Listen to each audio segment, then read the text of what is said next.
brand new banger. I'm like, yo, man, this is bullshit. And blah, blah, blah. He's like, hey, man, maybe it's meant for a reason. Always thought of it like that, bro. You really fucked up. Mm-hmm. I can't get rid of this thing. Life was easy. Fuck out my face. Yeah, what it was. I expect you to do the bare minimum. Because then what's the point? True. To do that, I went and got one from the aisle, you dumb fuck. And shut the fuck up and lay low. You're female, like you could work your charms in certain situations that I wouldn't be able to. You know how much free shit you gotten? Shit. One said word to mama, shit.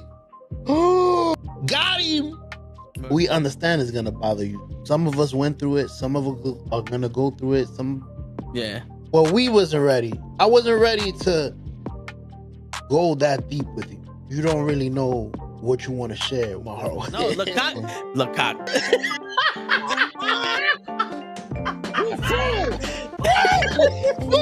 Send hook, send cock. I do not agree with these guys. Word. Get the fuck out of here and do something important. Get the fuck out of here. Yeah. Get the fuck out of here. Get the fuck out of here. We don't want you here, asshole. Get the fuck out of here. Don't you come back.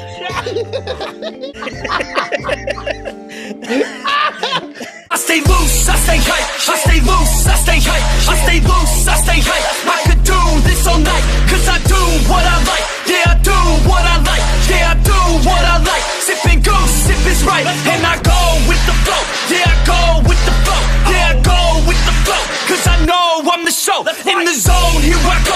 In the zone, here I go. In the zone, here I go. Yeah, they know I'm a pro.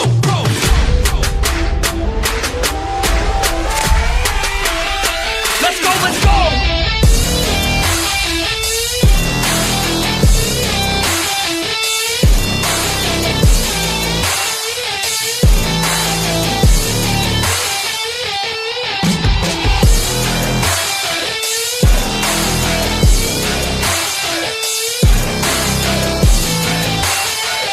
Yeah.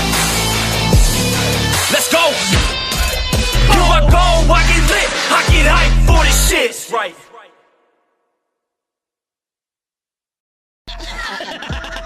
Word. He be like, I got a left elbow and a right elbow. I can break your face with any elbow. Make sure that you get elbowed in your elbow with an elbow. Got the arm ball, get the phone ball, get around with the bomb with the bomb ball.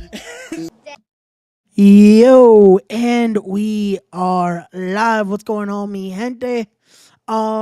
Yeah, so instead of the Toe and the show with Ray, right now it has turned into the Ray Show. Yeah. So unfortunately, well, not unfortunately, because he's doing some great things. He's having some fun.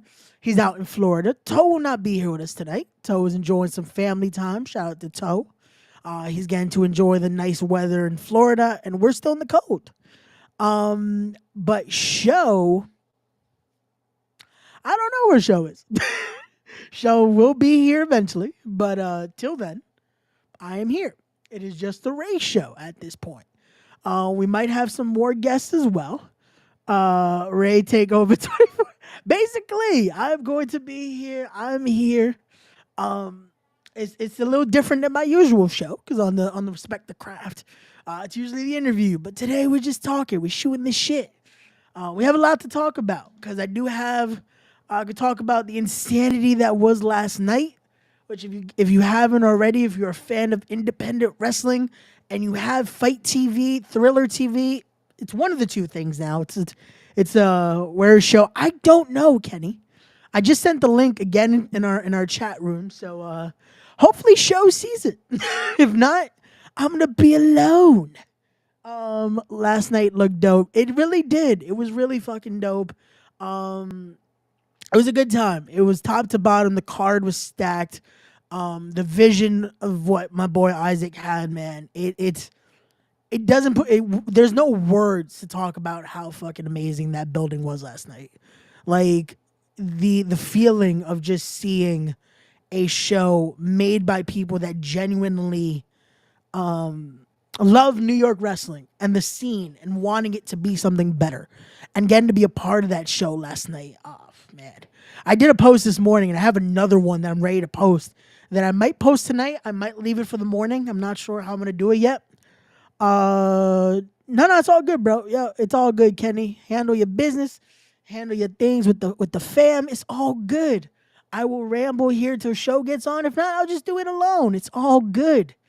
I'm just gonna blame Toe because he gave me a live mic and I'm here for 3 hours now. So if I get us canceled, my apologies.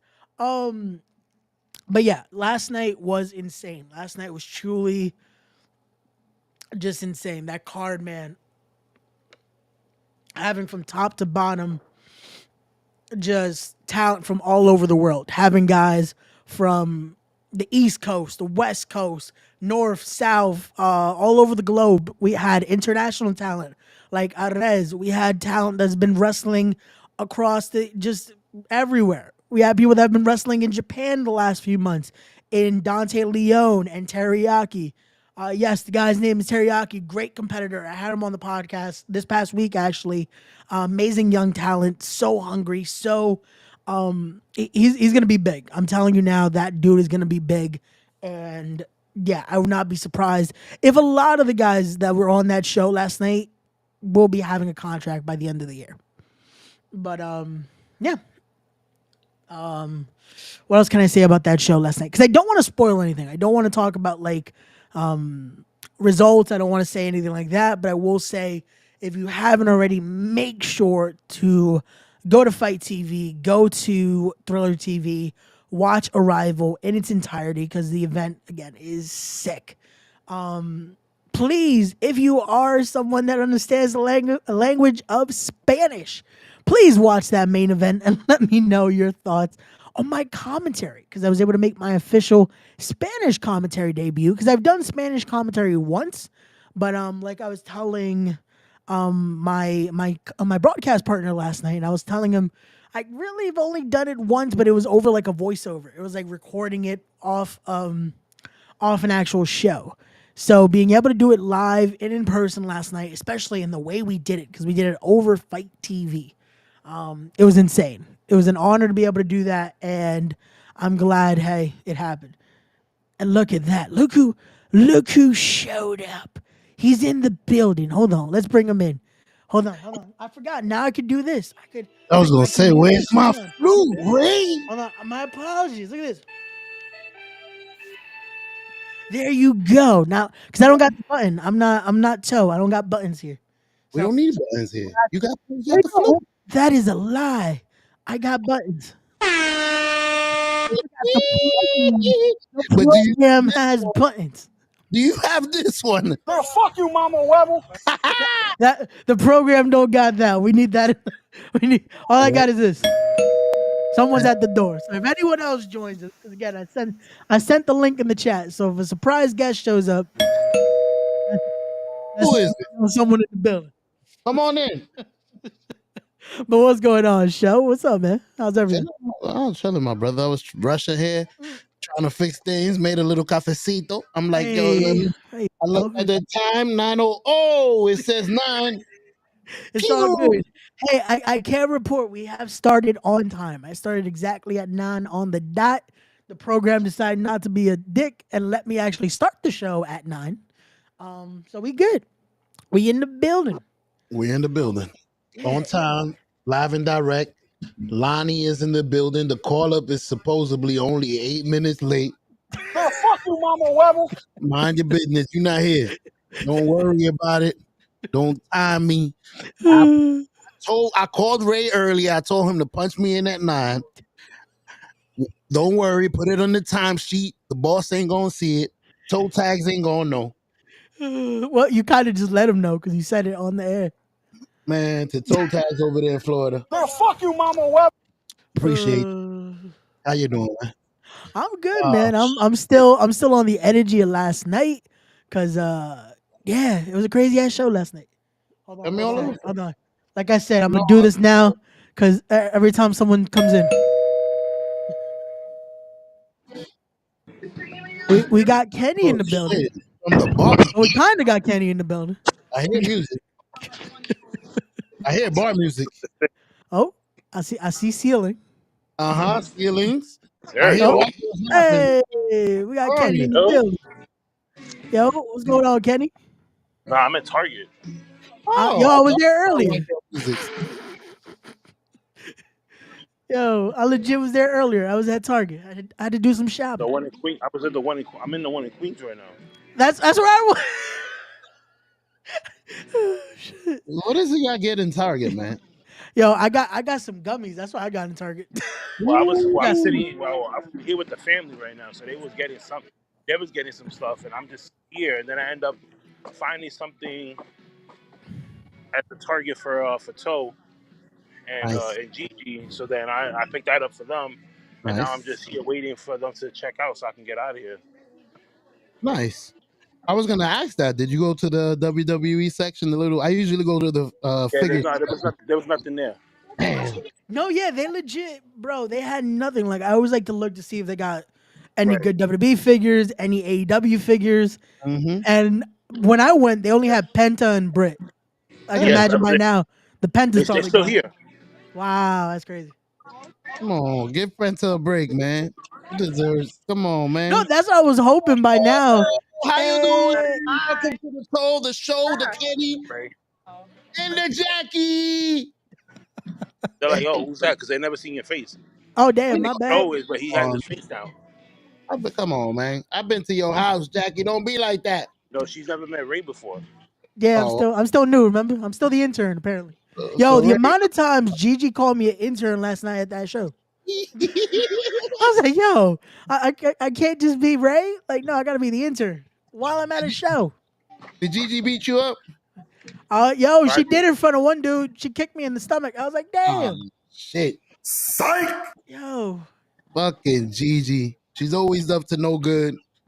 Yo, What Ray, wrestling character is she? did you miss this? Ooh. No, I got that actually. Oh, okay. Yeah. All right, Yeah. Nine things alike. Look No, at that. yeah. No, it's fire though. Like, if I didn't have it, I probably would have picked it up today because I got that one.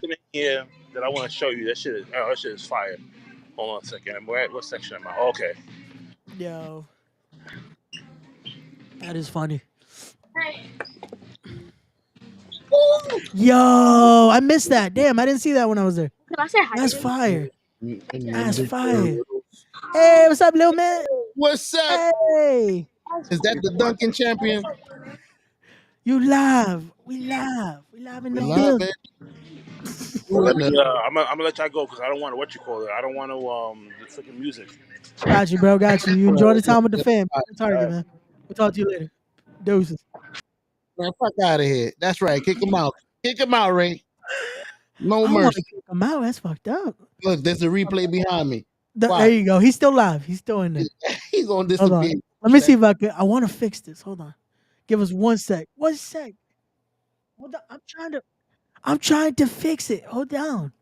We're trying.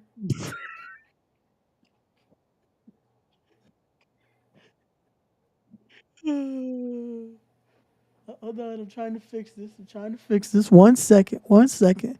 Let's see. Can I do it? Hold on. Un segundo. We're trying to fix it. That's me. You're probably wondering how I ended up in this Just situation. 1 second. 1 second. See? Perfect button for that. There you go. Look at that. Boom. Boom. Hold on. We almost there. Oh. Hold on. We almost there. There you go. All right. That works. Toe's gonna kill me because he's probably gonna be like, nah, you could have done it a different way. But I'm learning. You could have done it perfect. I'm Right. sorry. How I don't dare know. you? This is still a new program. I'm used to clicking 2 buttons on Restream. Bro, I don't That's even it. know how to say And, that. oh shit! What the fuck is happening on my camera? Hold on. Hadouken! My camera's fucking up. Yo, what the? Yo, I was just at Target. I could have bought a new camera if I would known this shit. It's not even the camera. It's the fucking Sure, your camera looks good. The stand probably. Right? Yeah, the stand is starting to fuck up. Hold on 1 sec. I'm gonna turn off my camera so I can Take just your time. Take your fix time. this shit. Just 1 second, y'all. But So as you do that, I'm gonna be looking up the topics. You got any topics you gonna talk about? Right? what? We just shoot the shit, bro.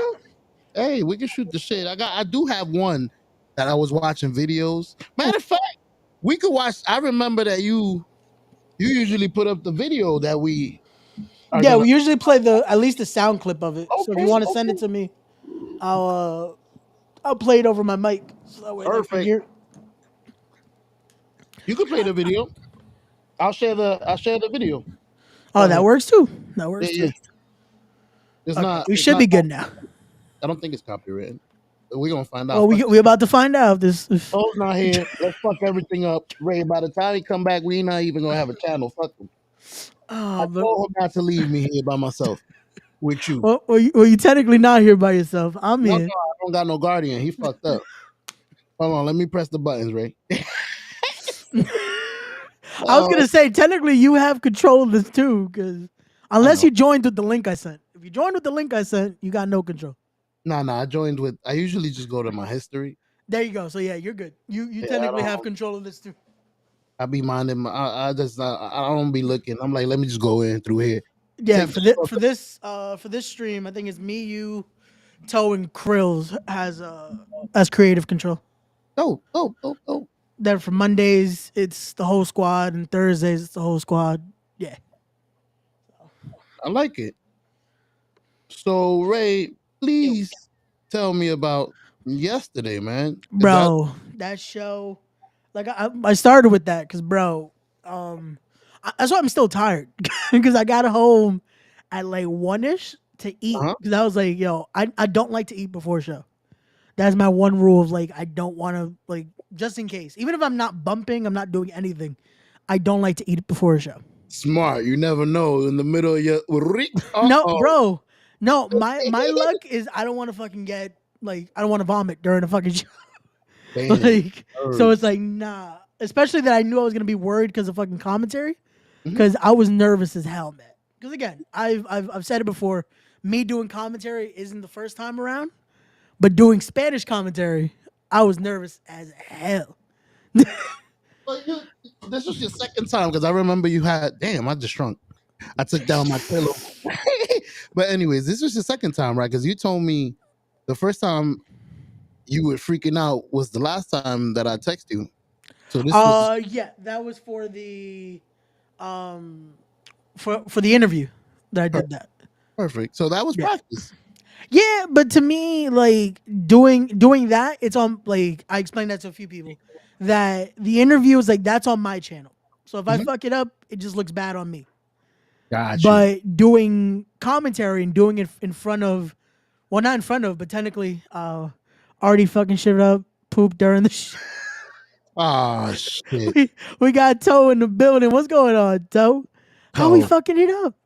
I've been waiting for you, Toe, so I can tell you Bro, fuck you, Mama Webble. straight from How Florida. are we fucking this up? Who Word. pooped during the show? Word. Fucking Ray, he I decided. pooped? Damn, I took a shit during the show. Word. I can't shit during the show because I gotta be here. I gotta Yo, press the yeah. buttons. I gotta be here ready to go. If someone Ray- joined the show, I gotta be ready to but doo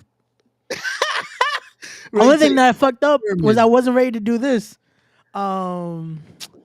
Replace show as a speaker. Don't put a new box. I tried that. Hold on. Let's see. So yeah, I told you that he was gonna come by and say that you fucked up and up. I He's this tried. guy here. He's ruining I stuff. tried. I'm How the trying fuck to. you noticed that I was fucked up? Nah, I see the little space right there. No, yeah, there is like if I do this, hold on, we're gonna do it over here so that way it stays stagnant. All right, stagnant. Wait a minute. What the No, fuck no, does that no, mean? just hold on. Can I do that? Do. Hold on one sec, folks. Just one Yep. second. Toe tags. While he does that, look up the word stagnant. I'm trying, man. I'm trying. We're trying to make this work. Like again, it's still new to us. Damn it, it's still new to us. Are you using this app or are you still with yours? I'm still with mine. Yeah, I'm still with the restream on my end. You like me. You like, listen, I don't want to fuck shit up. I'm Yo, used to literally, this. I'm used to this. I used to literally. do that.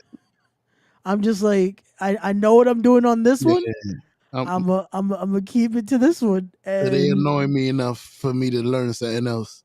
Yeah. Once again, after a while of us using this and me learning a little more from Toe, then probably I'll end up doing the same thing. Like I'll probably end up doing that. But till then, nah.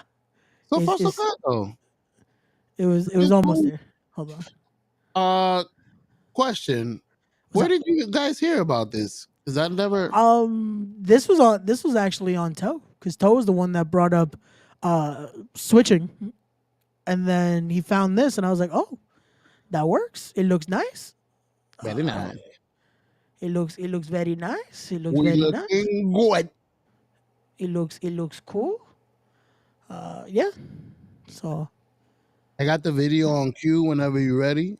I don't know. You seem you got the toe face. hold on. Now we was now we me. messed up completely. Un I momento. told you. I Okay. told you. What Yeah, we're gonna happened? keep it like this. So Yeah, this is fine. because it messed up the other way. What were you trying to do the other way though?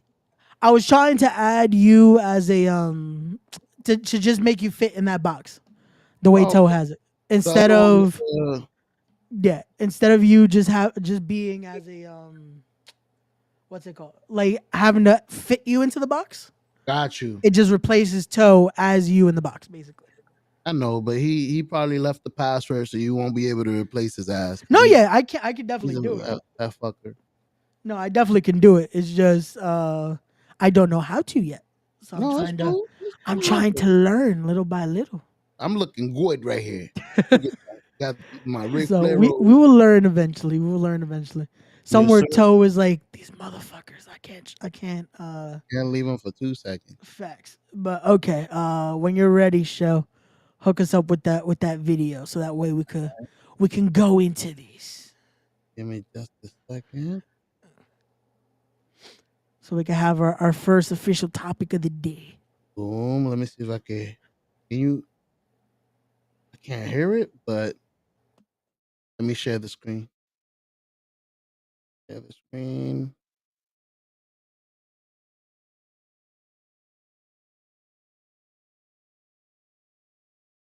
I can't hear it. There you go.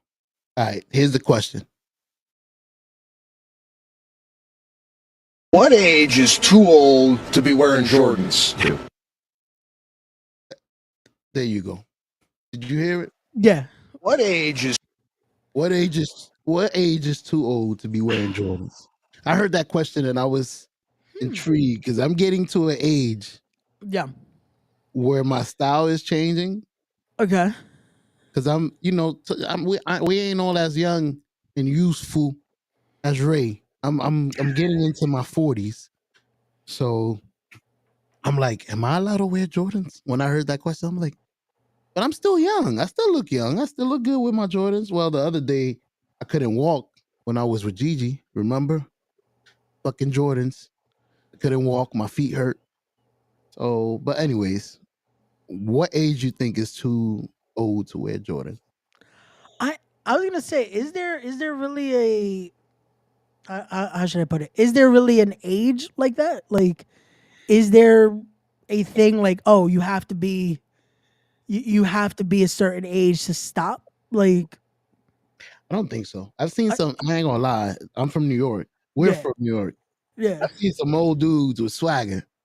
that's what I I'm see saying. Like it. to me, it feels like that's customary of just like that's it. Like we're there. Like I don't. It's just something that's always around. Like if it fits your style, like what you're wearing, then rock it. Like I don't see that being if you get to this age, you're done. See, there you go. We got Mr. Loki saying you're still young, show. There you go. Mr. Loki, I agree with you. I'm still young, but I'm in another bracket now. I'm not. I don't know if you understand. There's that 18 to 25 college age, and then that 30 to 40. You like it's a different. It's a grown man status. Wait, so you telling me I only got like a year left to wearing Jordans? No, I can't wear my Jordans no more. I'm telling you about. You got a year before you enter another stage. Got you. No, and it's my thing is this again. It's one of those of I don't think it's ever an age of like when you shouldn't be wearing them. I think it's just recognizing at a certain age the scene you're in. Like there's certain places you should be wearing Jordans. Mhm. There's certain places you shouldn't be wearing Jordans.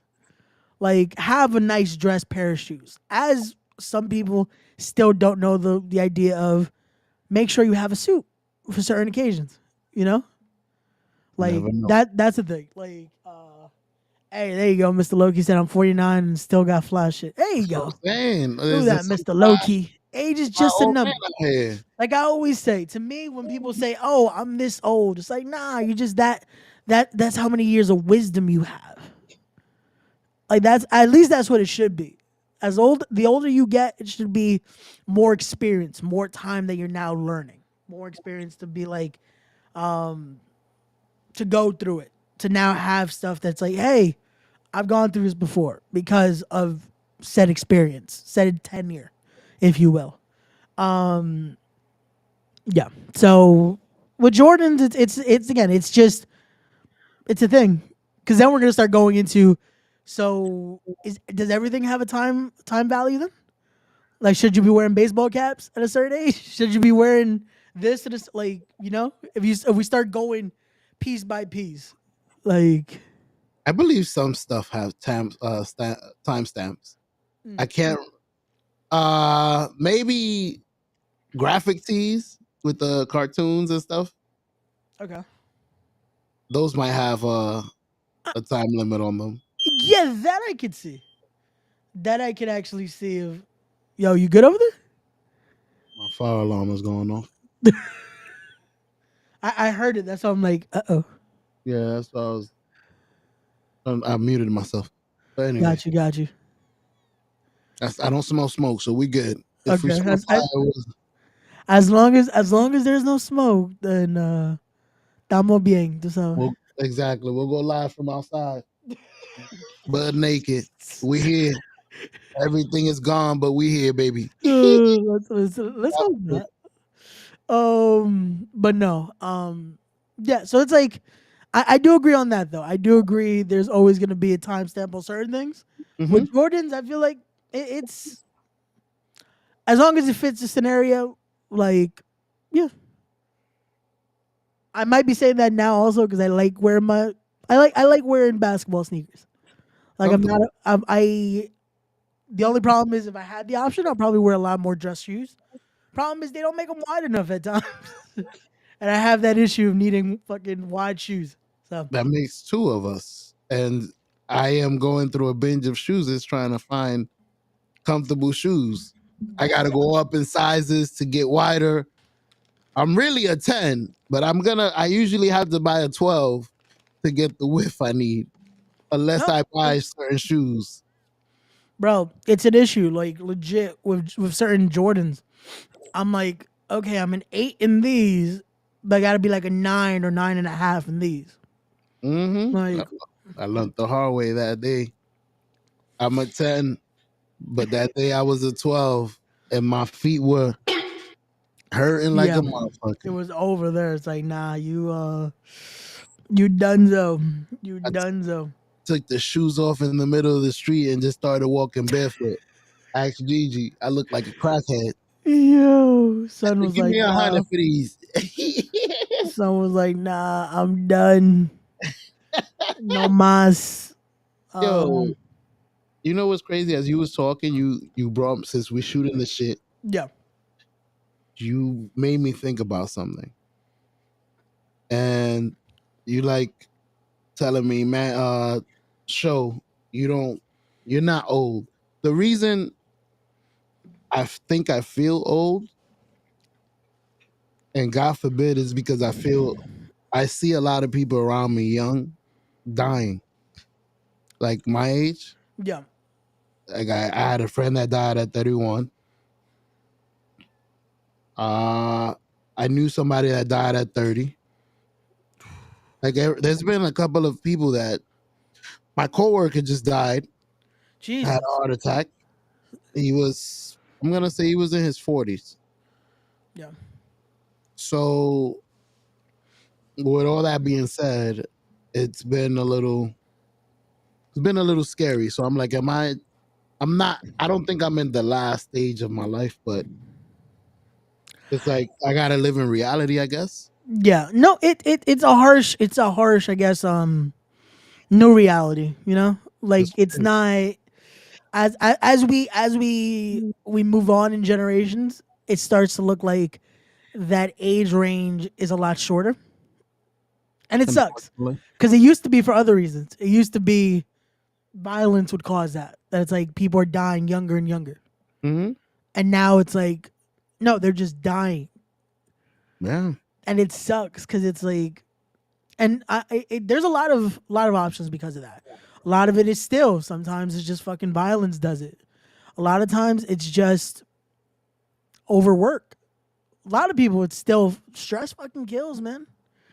Shit. We're in that generation where especially again, the age bracket that like you, Toe, Kenny, you guys are in, Gigi, like all you guys are in that generation that's still fucking like working. You know what I'm saying? Like there's a difference between oh yeah, I work and then working. No work. Like like knowing what it fucking means to again want to provide. Like yo, you got those kids that need that. They need all this.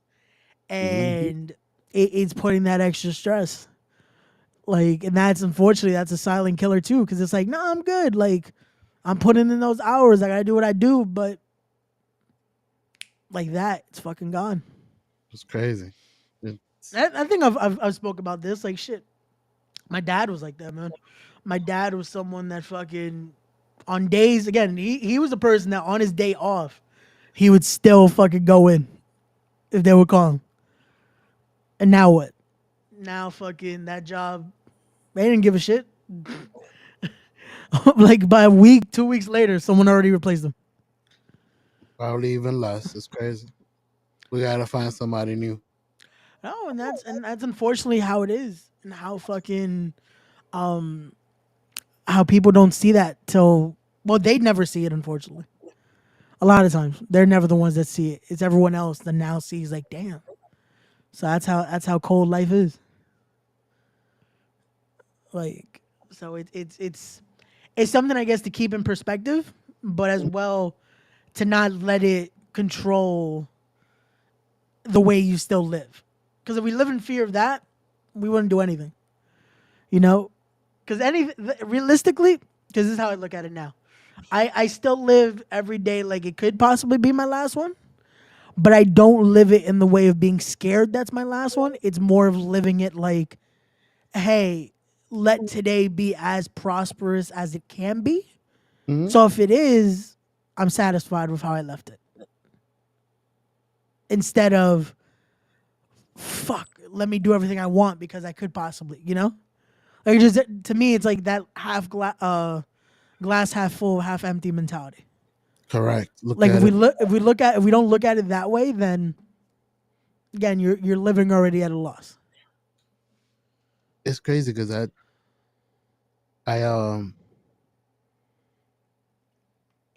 I feel that way. Like I gotta, and it what keeps me going is in April, my grandmother.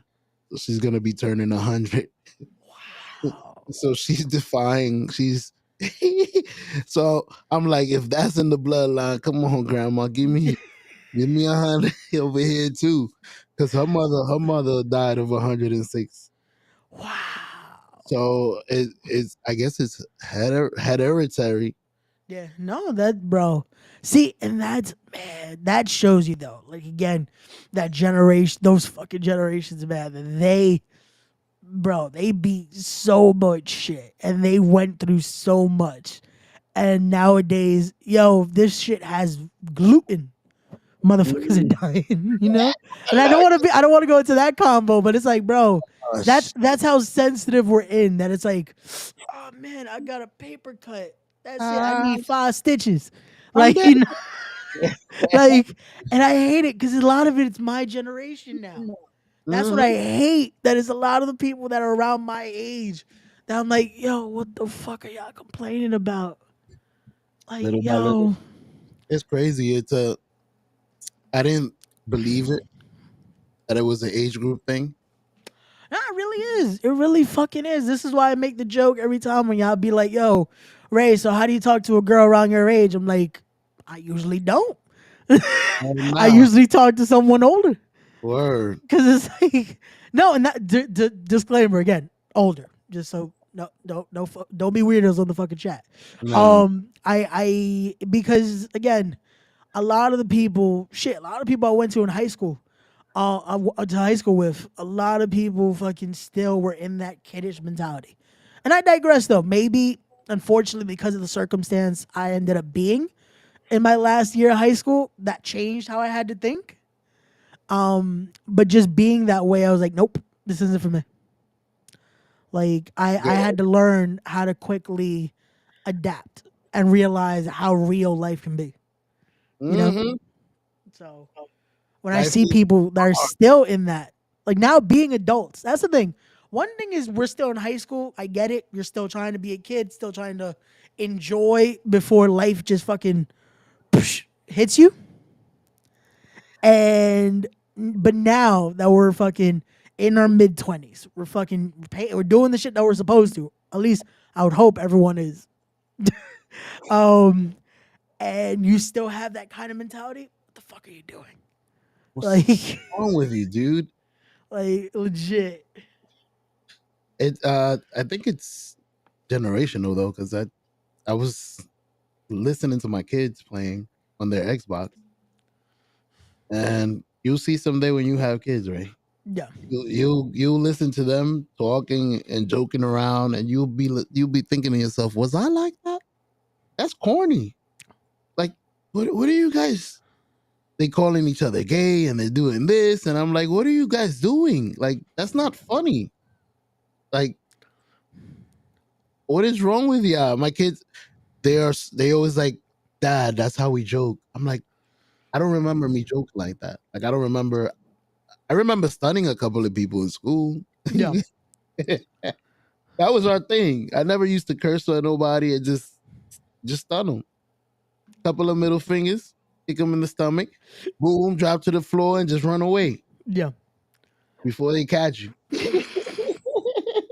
You know what I think it is? It's again as we get older, we Yeah. start to notice like, wait, that's what y'all do now? Like, do we do? We probably did. It's just the age is bothering us now. Yeah. No, and it's bro. You know what I notice it every time I go get a haircut. No, legit, because I get a haircut right in front of my old high school. Oh shit. So now every time I go, and I'm looking at how these kids are acting now, and I'm just like, the fuck is wrong with these kids? And the first time I said that, I caught myself like, fuck, I'm old now, man. We Like the yeah. fact that I started to say, yo, what the fuck is wrong with these kids? I'm like, oh, that hurt my back thinking about it. I was like, fuck.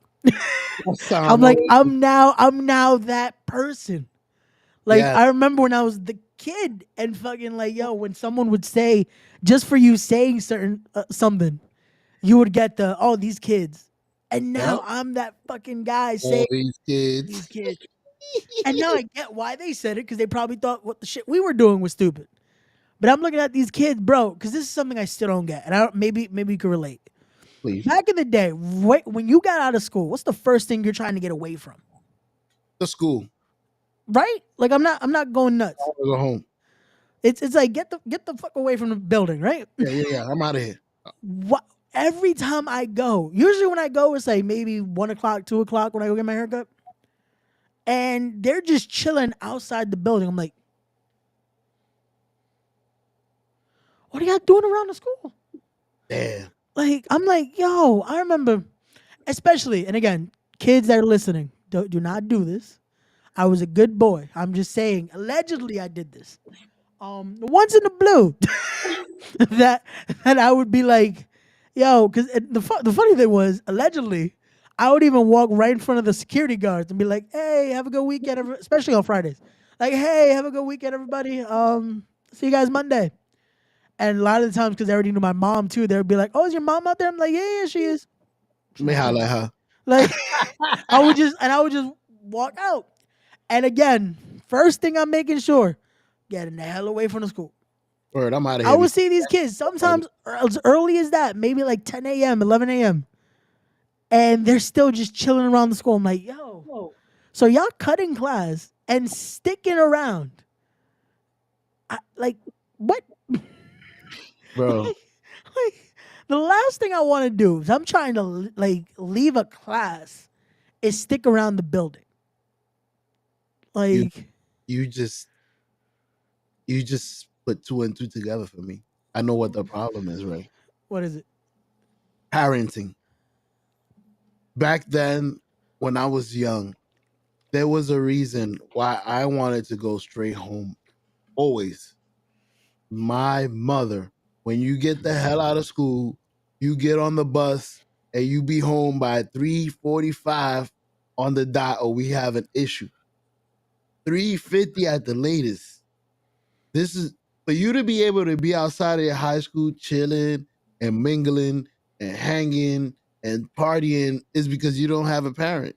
Like my mother, I get out at Or you 3. don't have respect for them. Exactly. Yeah. I get out at 3. My mother needed to hear from me at 3:05. Yo, what are you doing? I'm about to get on the train. Yo, straight home. Don't mess with. Don't talk to nobody. Anybody try to talk to you, get away from them. Facts. Try to stay near the cops, the police, anybody. Yo, she used to give me a whole strategy. No facts, bro. Near the crowd, stay near the crowd, blah, blah, blah. Don't stay away, blah, blah, blah. All right, thank you, mom. Facts. No, bro. Like, especially the high school I went to, it it's still it's gotten better. But back in the day, bro, it was the hot spot. You would hear everything happens. Every other week, you would hear, "Yo, this dude got shot. Oh, shit. This dude got brought a gun to school." Every week, it would end the week with metal detectors. Damn. Like, yo, I used to hate in the winter when you'd have to use metal detectors because I used to wear steel toe boots. Not because I was trying to do something with the boots. It's just, bro, I didn't want to bust my ass in the fucking snow. I'm trying to make it to school, just fucking do what I had to do. And when I would fucking pass the metal detector, oh, you gotta take off your boots. Yeah. But I got bro, come, take off the boots. I would tell them it's the boots. Take them But off. I'm like, boots, take them off because we're not letting you in, son. yo, You might they'll be have like, a boot. yo, and it would be both. They're like, yo, take off both boots. I'm like, Hell yeah, you can have a gun in the left one. bro, but they would fucking pass through like, what the, like, yo, it's the boot. Y'all never wore fucking boots? Like, shit. But nah, yeah, that school, bro, legit the first week I went to that high school, freshman year, and I didn't want to go to that high school. The problem was, I don't know if you remember when Mayor Bloomberg was still around, that there was a time that he decided to do this. And I guess my generation was the experimental generation of we were going to send the higher, like if you had a higher average, all that, you were going to be sent to these schools that needed to get their level to go up. Nice. So their graduation rate would go up, all that shit. Smart. The other people copy off of you, right? No, the fucked up thing is that means I now get fucked out of good schools. Yeah. Because I fucking, every school I had, I qualified for. And when that day came, oh, you're going to this school. Going to The Brandon. fuck? So I went to fucking Grand Street campus. That fucking used to be called Easton District. Because even back in the day, it was fucking worse. But I went there. And bro, that first week, when I tell you, I come out, all I hear is fucking people yelling and shit. Oh yeah, someone just shot someone by the fucking subway. Run, right? Like, wait, what? Yeah, I'm like, yo, this is the first fucking week. I'm like, yo, I want to transfer. Like, nah, you be alright. What the fuck is happening? Like, In the yo, school and in the train, Ray. Don't say nothing. Don't stop. bro, I was just like, fuck. And again, 4 years later, I just knew how to fucking be around. Like, nah, Like you don't go over here, you don't do this, you good. Don't mess with these certain people, mess with these certain people, you good. You learn how to Like, survive. You're in New yeah, York. bro. I like this is how I look at it because you've been around my hood, you know how it is. And I've said it because always people ask like, "Oh, is this a bad neighborhood?" I'm like, if you're looking for trouble, trouble will find you, and that's Anywhere. how New York is. Like it's like if you know how to like you learn how to survive in New York. Like Walk around with your hands in the pocket like you got a gun all the time. So back up. Nah, bro, I used to be like that. Now it's not even that. Again, it's having that respect, having the that and that. Like we said, unfortunately nowadays it's a lost trait. It's a lost art. A lot of the kids nowadays don't have that. A lot of the people nowadays don't have that.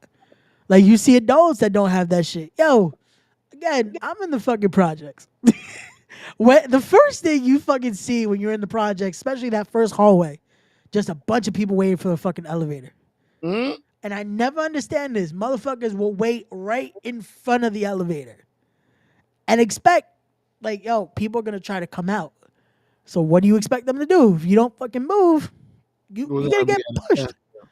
Like you're gonna get fucking pushed. And yo, every single time I see this shit, I'm just like, y'all still dumb as hell, man. Like, yo, again, that's common courtesy. To me, that's common courtesy. Is like, hey, move out of the way. Let the people that are in the elevator get the fuck out. And yo, but nope. Every single time I'm like, I'm gonna just stand over here and wait. I'll get on the elevator eventually. That brings me Like, to a question. Is there elevator eloquent? Is that I'm asking because of me and Toe, we work in we work in the hospital. yeah. And my rule is if I walk up to the elevator and somebody's standing there first, then that's the person that goes in the elevator first. Since you were waiting first, Yeah. you go in first. Whatever you have, you could have a big trailer of packages. You might be taking the whole elevator up, but you was here first. So I lose, I'll wait for the second elevator. I don't know if that applies to people because I could be there. I'm a UPS guy. I have 1,000 packages. I'm gonna be taking a certain amount of space in the elevator. Yeah.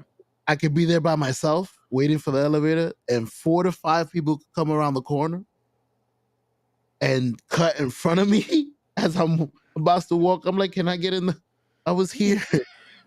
Yo, that's horrible. Like that's something. This is how I look at it, especially with fucking uh, elevator etiquette when it comes to that. My thing is, especially whoever's that first person that's there. Again, go Yeah, do what you you got got to. it. And yo, if I'm there first, like my thing is this: I look at surrounding. If I see possibly like, hey, a mom with some kids, something like that, yo, especially when it's like an elderly, like maybe an abuelita with the Yeah, I show them vamos in. señora, Um, like get in, it's all good. Where your Like I'll family. bullshit, like oh, I'm gonna get off first, so I'll go in last, type shit. Mm-hmm. And or if I see my thing is this, especially if I know maybe like someone that is getting off possibly later than I am, like yo, get in first, whatever. But when it comes to actual just any elevator, it depends on the scenario. When I see that, like yo, like the dude has to fucking go through multiple floors, just go in. Hey, Like please. when I see someone that is like UPS, Amazon, all that shit. Especially I'm like, hey, I'm waiting for a package. Let me be nice to this guy. Yeah. Look, let me get listen, let me get in first, and everybody can get in around me. Yeah. If you get in first, you don't leave me space. That's the only problem I have with people. If y'all get in, it could be 10 of us. If I get in first, we all fit. Yeah. If y'all get in, I can't fit for some reason. I don't know. It's the same elevator, but y'all all want to stand at the fucking front. Yo, what? Okay, so let's go into that. I never like to be in front of the elevator. Me I neither. don't. Like I'm a person. Again, this might be fucking New York mentality. I don't know what it is. I like to grab a corner. Corner, back Yeah, corner. like I Yes. stand in my. I never want. That's another thing. I never want to have my back like so someone can be right behind me. Yeah. That is my thing. I was like, nope, just in New case. Yorker. Like yo, especially because a lot of the times when we come back from these shows, it's fucking 1, 2 o'clock, 3 o'clock in the morning. Nope. If I get on the elevator with somebody, my back is to the corner. So if God forbid something's about to happen right now, at least I got a fighting chance. See it. I Like want you. You look me in my eyes, you bastard. legit. Like yo, last night I got back. I want to say it was again like 1-ish, and some random dude I've never seen before is just sitting down one of the fucking like one of the stoops right there inside the hallway, and I'm like, Fuck. There's no okay. back entrance. I'm like, That's what my yo, first thought. I'm just saying, yo, all right, cool. Because usually I know a lot of the people from the fucking building. I'm like, all right. But then I'm hearing like what he's listening to, and he's watching Shrek. I'm like, Okay. I should be all right. You know, or nah, this guy's crazy for sure. He's Yo, watching 1 o'clock in the morning watching Shrek. All Nah, right. I he's press my bonkers. thing. I'm looking like, is he gonna get on with me? No, I bet. All right, we're clear. Like, yo, that's still my mentality. I am still the if something's about to go down, what are my options? What am I doing? What's gonna all right, go. Karate chop. Yo, you need to get a little pepper spray. Just keep it in your pocket. Yeah. I didn't know how effective that was till I saw. I don't know if you know who fuck, what's his name? He's always Charles. Is it Charles? He's all over the fucking YouTube. What's his name? Charles White? Charleston White. Is it Charleston White? I'm about to look it up. Yeah, look him up. Charleston White, bro. He was about to get jumped by somebody. Matter of fact, he was about to get jumped by 2 people. And he peppered. They have a video of him pepper spraying, and I don't know what it is about the pepper spray, but you can't even think. The 2 guys were disoriented. They couldn't see. They couldn't breathe. I can't breathe. They can't. I'm like, yo, they can't. Even if they had like a weapon, they wouldn't be able to shoot him. They can't see. So I was like, yo, wow. Okay. You know who's Charles? You should know. Come on, Charleston White. No, yeah. I'm seeing it now, and I'm seeing like, yo, this dude got his own pepper spray that fucking went. It fucking sprays. Like, you know, usually it's just a fucking psst. Like this shit fucking. He carries that. He says he has a poker too. It's like a little hook thing that he said he hit somebody over the head with it. Kook. He said I'm little and I only got one eye. I don't fight fair. But he always preaches about that fucking pepper spray. Yeah. No, it's a good thing to have, but for me, I don't know. Like I said, I'm not someone that's looking for like shit. So it's like I'd rather not have something just to call that shit. You know what I'm saying? Mm-hmm. Let me not be like, yo, let me have this just in case, and the just in case happens. Like, nah, let's Damn, that's crazy. Now you see, we shooting this shit. Everything is bouncing. Yeah. Are you one of those guys? Because I've been thinking about that same thing for years. I have a house. You've been to my house, obviously. Yep. I'm contemplating getting a gun. So it's exactly what you're saying. Once you introduce that, it's like, see, I've never needed one. And then once you get it, it's like you said, with the pepper spray. Yeah. See, but now that is okay. Now again, I'm not trying to be hypocritical with it, mm-hmm. but at the same token, now we're upgrading the scenario.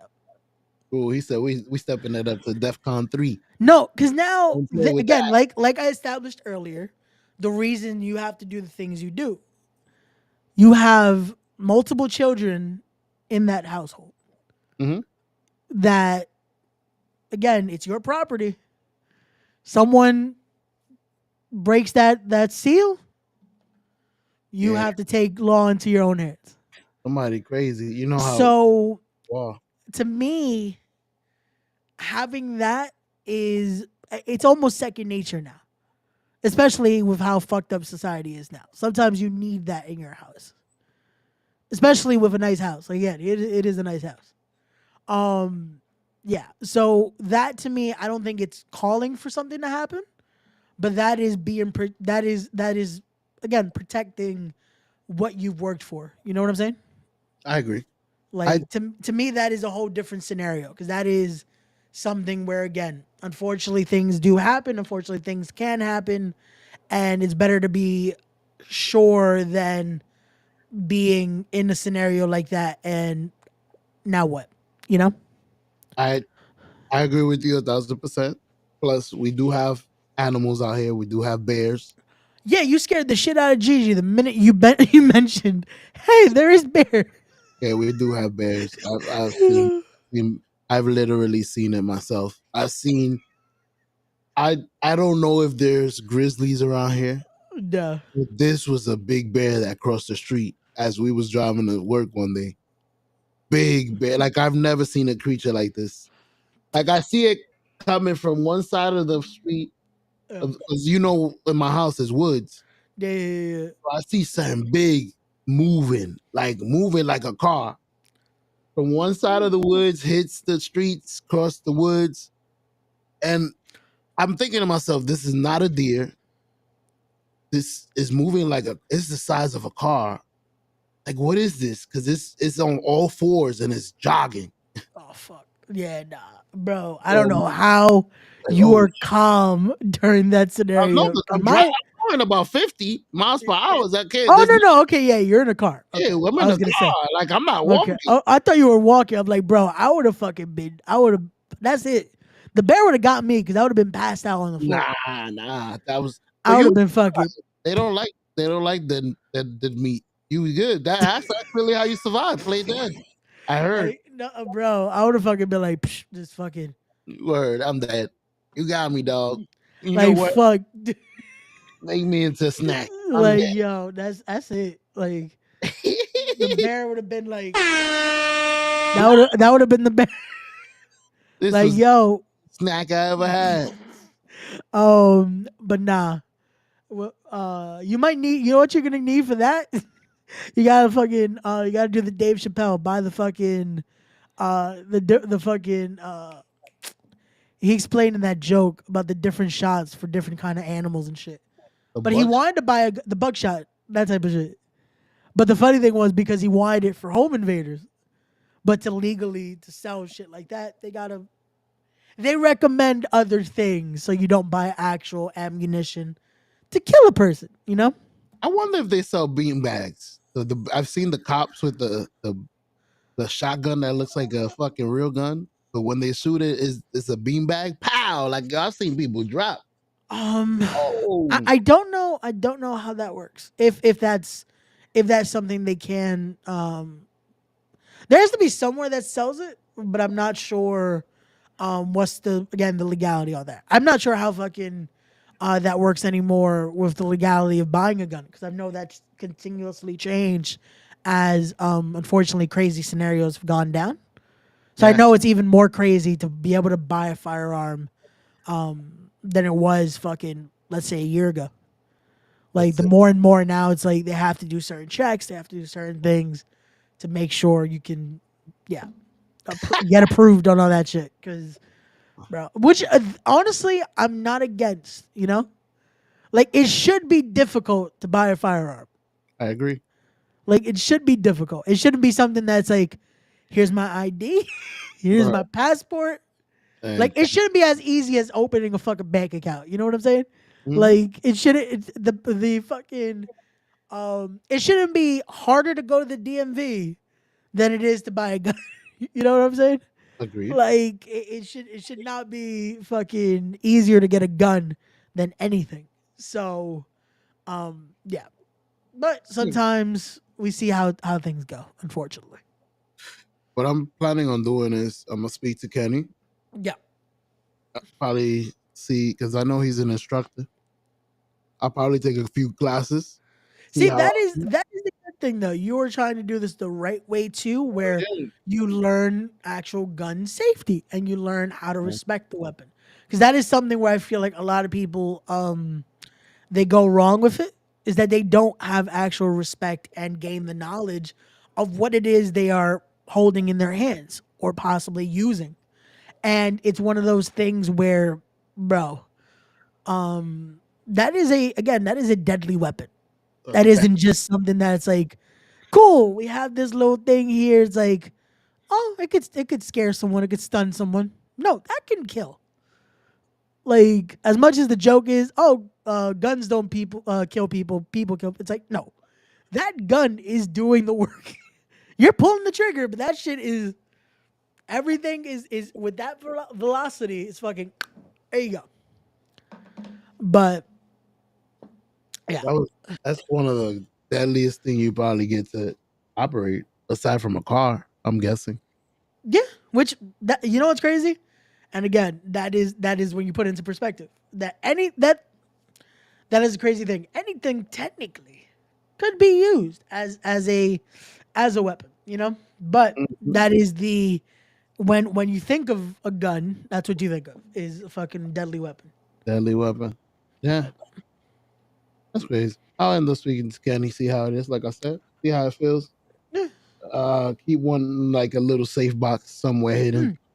Yeah, that is another thing too. To anyone again that does possibly are thinking about buying legally a firearm to defend their home, and again just to have as precaution, please have a safe place to put it because that Yeah. is the last thing we need is to hear other stories about children accidentally getting their hands on it. Shit, I remember one article. I don't even think it was an article. Was it a video? Yeah, I think it was a video actually. A teacher was reacting because God, thank God, the weapon wasn't used, Hmm. but a kid had it in their book bag They found it. and they found it, and it's like and there was a little kid. It wasn't even like someone that took it to do something with it. They just had it in their No, bag they because they found thought it. it was a toy, Yeah, and it's like, bro, again, one little fucking accident. it God would have. forbid this fucking safety's off. And the kid's like, oh, let's play with my new toy. There goes a life. Or God forbid the gun would have went off in the bag. Like imagine. Anything. He could have dropped the bag in Yep. school in front of the whole class. Two kids hit. It's crazy, bro. Don't mind me. I'm scrolling through the conversations. Me and Toad usually send each other videos. No, we do too. I'm Stuff. trying to I should also see because I know Toe sent me a few that usually like we set it up that way. So it's like, what are we talking about this week? And it's just we have multiple like conversation type videos.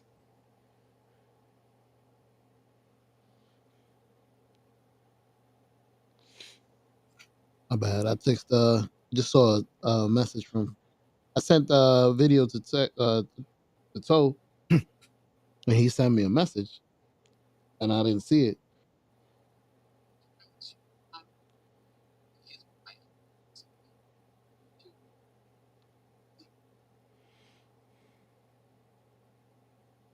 He was telling me he misses his grandparents. Crazy. Oh. Oh wait. The the Family Matters one, right? Yeah, Yeah. I just saw that. I was like, oh shit. Yeah, he sent me that one, and bro, I told him like, my apologies, but shit, it put that into perspective with me because I've lost both of my maternal grandparents. I lost from my father's side my grandfather. I luckily still have my grandmother from my father's side. But it's like you think about that, like a lot of us are losing that, unfortunately, that past generation, man. Yeah, Like that generation that fucking it's shit. I lost my grandfather at 50. He was 57. I was 9, Oh wow. and I've been blessed, Ray. I haven't had. I don't want to jinx it. Knock on No. wood. But ever since then, I haven't really had anything traumatic. Like we've been good, and it's been about 20. 27 years, 30 years. So Hey, that's something truly to be. Again, it's something to be thankful for, man. To truly feel like that, it is a blessing to, again, be able to share, to have those people still in your life, to be able to not have to go through unfortunate scenarios like that, and not have to go through traumatic experiences like that. Yeah, I'm it's not to be selfish, but I'm gonna ask you a question, and it's gonna be a weird fucking question, but hey, this this is what the tone of the show with Ray is about. and I was thinking about it. And Yeah, I've been thinking about it. I just think it's a weird question and I don't really want to ask anybody. So I'm like, fuck it. This tone the show is perfect to ask. Is it better to lose and hurt early, like you guys? And I understand that I'm blessed, but I do understand that eventually I'm gonna have to suffer at the end. Does that make sense? it, They're gonna my grandparents might have lasted longer than other people's, but they're gonna yeah. die eventually. And You they're know gonna what's die in different orders. So now I'm gonna lose my grand and then somebody else. Like it's yeah. gonna be No, you know what's God forbid. you know what's insane about this question is that it's something that I think we all subconsciously think about, Mm-hmm. and it's something that you kind of don't want to think about, but you still do, Nah. because unfortunately, especially when you've gone through it already, Mm-hmm. you start to think about, fuck, this is gonna happen unfortunately again. God Yeah. forbid the timing of it. But as we know, again, unfortunately, and this is why I say the things I do, is time is of the essence. One day we're here, the next minute Like that. we're not. So at the same time, I try not to think about it too much. I try to enjoy um, the time. You know, I try to enjoy the moments. I try to live through everything, and not think about the possibility of it's gonna happen eventually. You know, because if we start thinking like that, then it because the real answer, I think, it's no matter what, it hurts. Of course. No matter what, it hurts, because I've lost. The first time I really that I felt it was my grandfather. I was 8. Oh, we was about the same. Eight, Yeah, 9. yeah, I was 8 when I lost my grandfather from my dad's side, and that hurt because I grew up same house. I that was the person that a lot of the times that technically, in his way, taught me Spanish. You know, which Mm. a lot of it was was the bad words, but That's your that's where I was getting a lot of that was from him, and it sucks. I always think about it now because I'm like, fuck, I would have loved to now having, like, now being able to speak it, now being able to actually have conversations. I would have loved to now be able to speak to him, be able to have that bond that it would have been different, you know? we would have been different. I that's what I'd be thinking. Like, I would Yeah. have been a different man. Yeah. And that's unfortunately it's the ever thought, but it's one of those where it's better off that it wasn't, you know? It's one of Yeah. those where if we change that, everything changes, you know? Mm-hmm. And it's something where shit, Monday, when it came to that interview, and I'm like, fuck, I'm asking everyone, hey, like, wish me luck, this and that, this and this. And the only person I'm like, fuck, like, again, my mom gave me the bendición, all that. She talked me through it, but at the same time, I'm like, shit, I would love to have a nice conversation right now, with my dad about all this, and see what he would have thought, and what, just hear him fucking be like, you know what you're doing? Why are you worrying? You know, This. just to And hear it from him, you know. And it's those things, like, again, I don't. My grandfather lost at 8 years later. I would not even. It was. No, it's earlier. Fuck. Hold on. I'm trying to think now. yeah, if he was Yeah, young. yeah, yeah. It was a year before that. 2 years before that, actually. So I'm 5, 6 around there. I lose one of my uncles from my mom's side. Sorry to hear that. Fortunately, in a huge, just fucking a bus, like one of those, like for us it would be like a Greyhound bus. It Metro. flipped and it flipped and fucking he was crushed.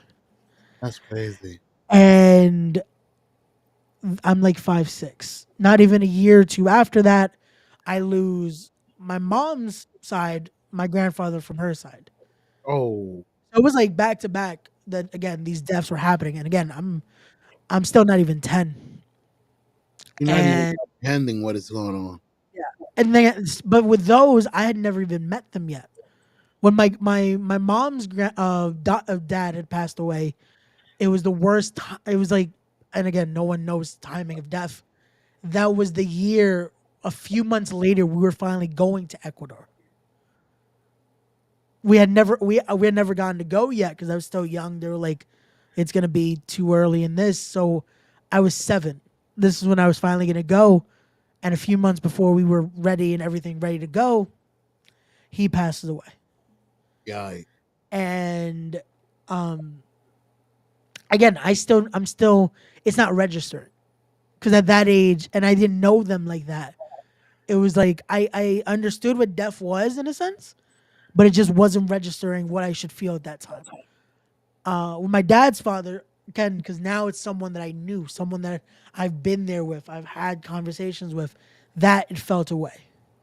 And now, years later, I've lost principals, teachers, other family members, unfortunately, and it doesn't get better. Like as you get older, as no matter what, I feel like that just having death, it's a it's an ever going, just like you feel something. It's never like, hey, it's you try to have that thought process of like, especially when it's someone older, like, oh, like they had a like they had a good life. It still doesn't like it doesn't change it, like it still hurts. Yeah. It, shit.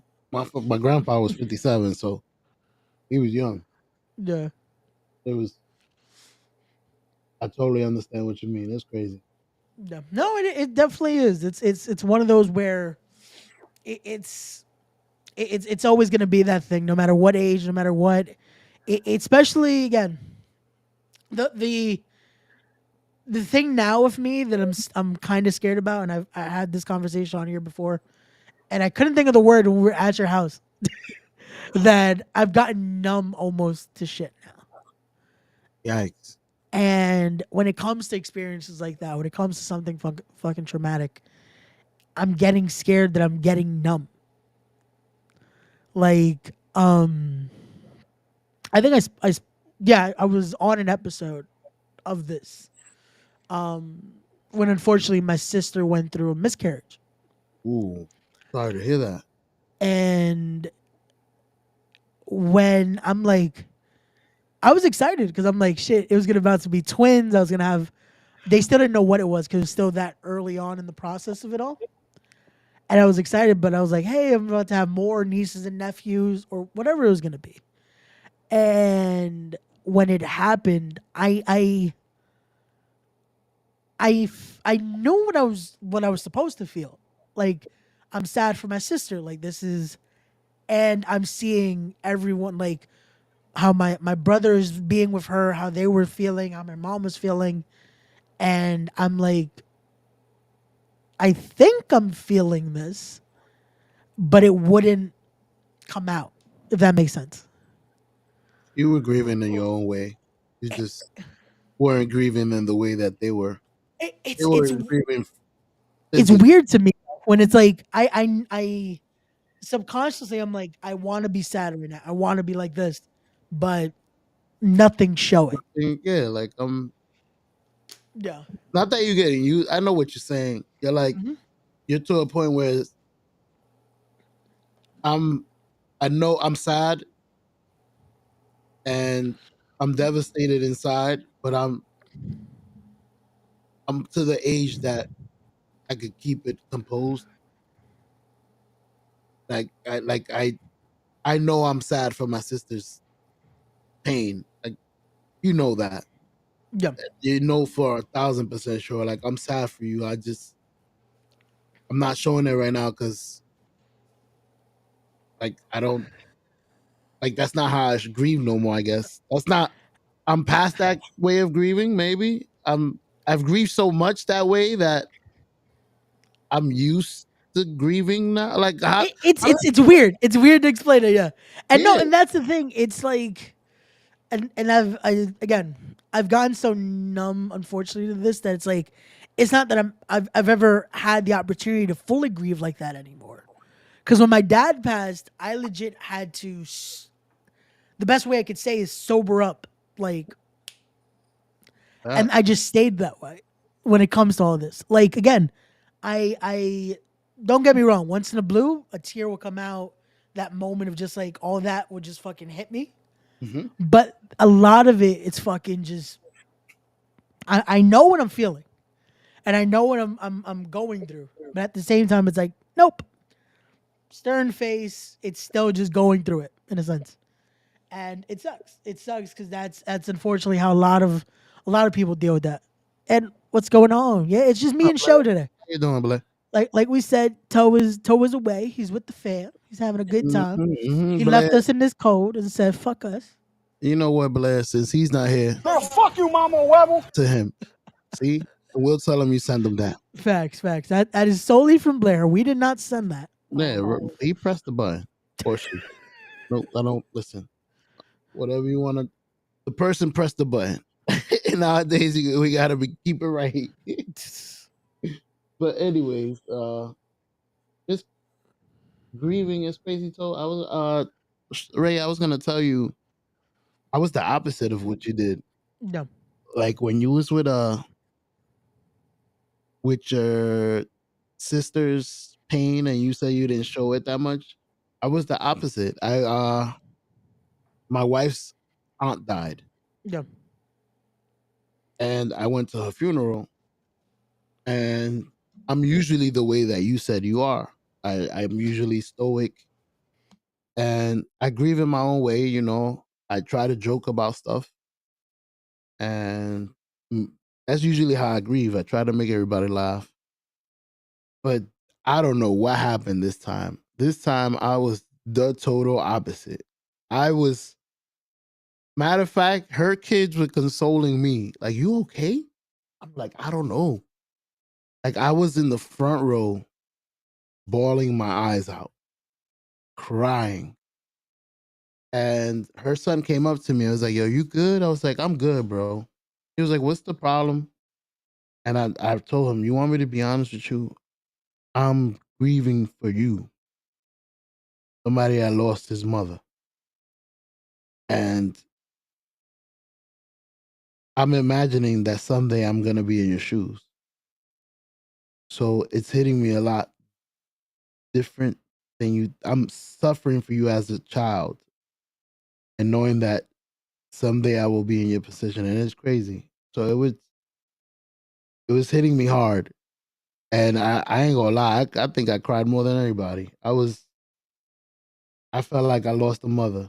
And I was up there and I that that day that's how my body decided to grieve. So that's what I'm telling you. That you can't really choose. No, yeah, and it's not even just the bodies too. It's again how our mentality is working that day.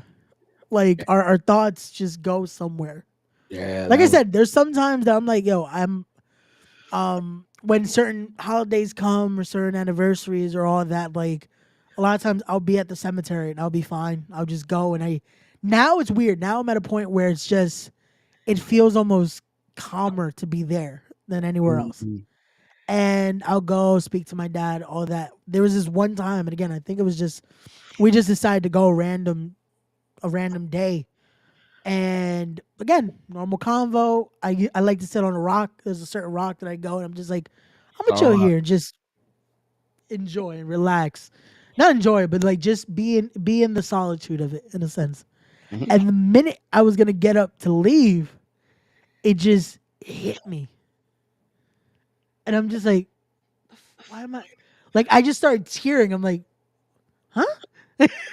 Why am And I? it's stuff like that that it's again it's something you can't even explain because it just happens. Yeah. And that is at times why I say like you can't live thinking about everything. It just some things are just gonna happen. Yep. You can't some things just don't have an explanation. Some things don't um there's no right or wrong answer to it. It's just sometimes we have to just go through what we go through. Yeah. That's what I did. I wasn't embarrassed. No, I was like, I'm gonna sit up here in the front where nobody's bothering me. I'm gonna do what I need to do.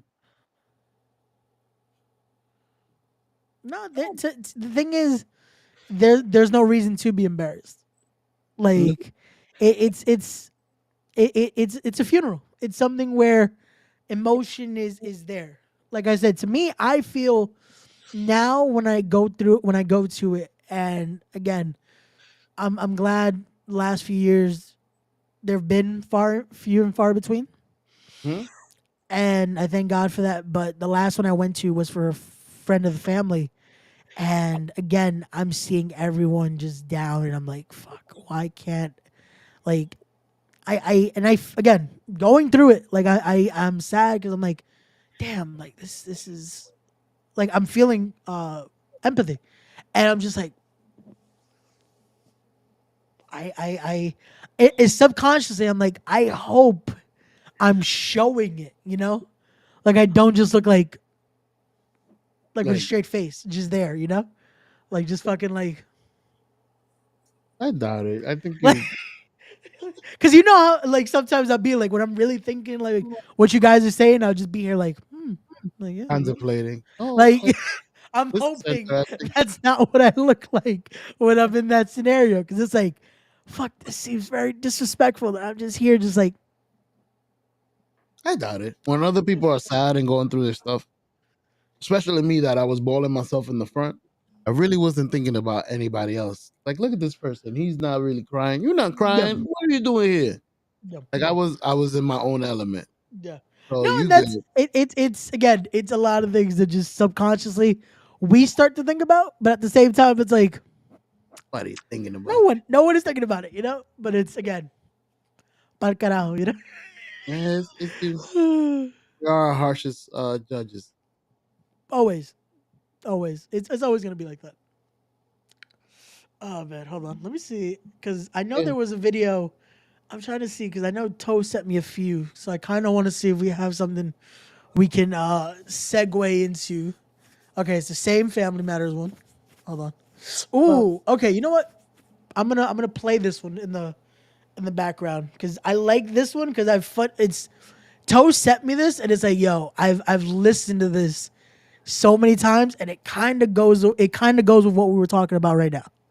So let's listen to this. Hold on. Let me know when you're ready. I'm gearing up for the next video after you.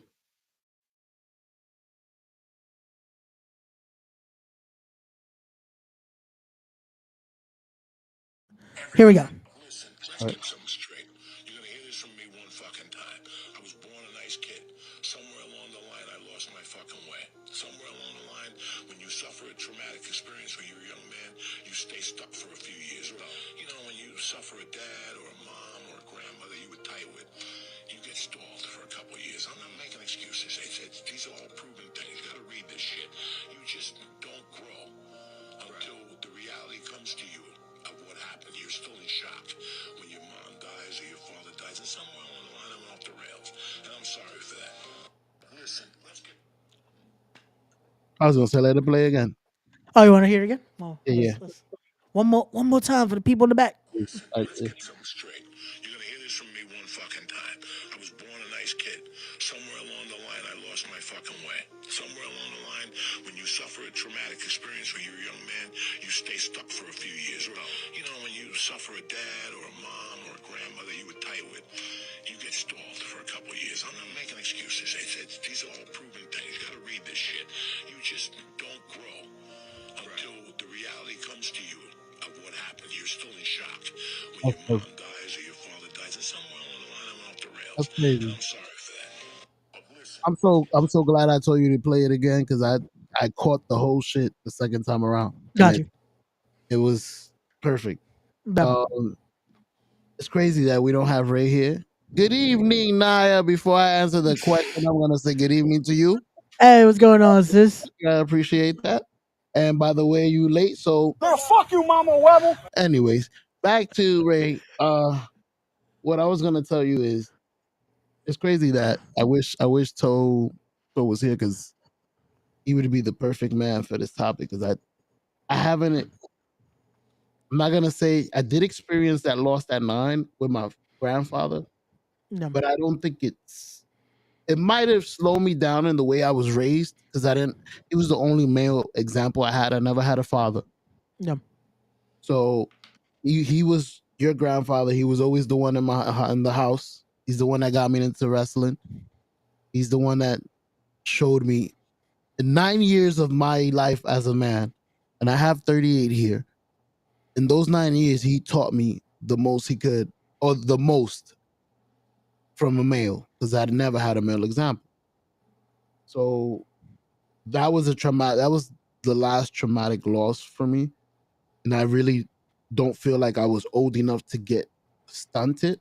Like you would know what I mean because you were 8. So I don't Yep. know if we were old enough to comprehend what was going on to the point that it damaged us for a certain amount of time. Like, were you stuck for a couple of years, like he said? So the thing is, for me, like I said, for that one, it hurt, Mm-hmm. but I was still, I was still. Shit, this is gonna sound sad the way I'm about to say it, but fuck it, I got No, to. it's not because I know what you're gonna say. I was still happy. I felt something. We was dreaming. I Like don't know if it was you. no, I yeah, was yeah. We were still. The reality didn't hit me yet because of no. the way Joey said it. And again, I love Joey Coco. The shit he says sometimes is like you really It's start fucking thinking crazy. about it. Yeah, yeah. But to me, it wasn't that. And the way he said it with this, I don't think reality hits you after. I think reality hits you during it. Because for me, the death that hurt me, and it makes sense why, was my dad's Oh, of for course. multiple reasons. Because one, again, it's my fucking, it is the male figure. I've been lucky. I've had a lot of great male figures in my life. A lot of people that have molded me the way I am today. Mhm. But him, and again, it goes because of that. It goes. Another reason is I saw it happen. It's happening right in front of my eyes. No matter what a doctor could tell me, no matter what the paramedics could tell me, I saw him go in a matter of seconds. And seeing that, seeing all that, all just that was reality hitting me of how fast, unfortunately, life could end. And there's nothing anyone can do. It's just when it's that time to go. When is your time? Yeah. And that was that moment of like, that's why I have to say it the way I did. Now life, I look at it differently. Now that happiness, I wouldn't say it's fully gone, but it definitely was gone for a lot of years. Bro, I I know. definitely changed the way I was. I definitely changed my perception on a lot of things. I still do now. There's a lot of things that I'm finally, because of the years that have gone by, I've changed a little bit of how I am with certain people. But the same token, it's still a lot. Like I said to you guys, like shit, it took me a while to finally get comfortable and be like, yo, y'all are cool because I saw a lot of shit when my dad died. That's why I say reality hit. Like the way Joey said it, it made it seem like, oh, one day it hits you. It's like, to me, it was that same day. Everything hit me there. I learned who real people are. I learned how everything is going to be. And I learned, well, welcome to adulthood, kid. And this was a few weeks after my fucking 17th birthday. Man, sorry to hear that. I get. It's unfortunate because I get my kids, my son. hopefully he's watching this because he always he feels like I'm pushing him too hard. I can see it. He feels like I'm giving him too much information. And I'm like, dude, you need to load up as much as you can because I don't know how long I'm gonna be here. So God forbid, look, you lost yours at 17, he's 14. Like I basically going by that rule, I got 3 years. Like I'm trying to feed him information. I'm like, dude, you can't trust everybody. You can't do this. Like, why are you telling me this? Like, yeah, No, I'm and trying trust me, to get bro, ready. I was there. Bro, I was there. I was that person that's like, nah, stop saying stuff like that. Because my dad was very like that. My dad was very, he would tell me things and try to teach me certain things and like again, molding me the way that it's like, hey, one day I'm not gonna be here.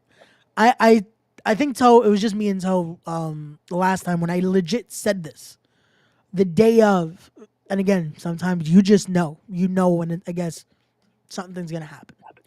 And he told me that day of, hey, you're gonna be the man of the house soon.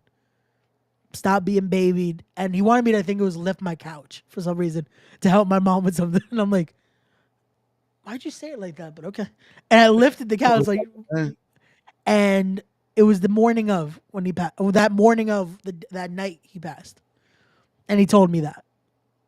And there was something else that it's just again, it's eerie the way he knew, you know.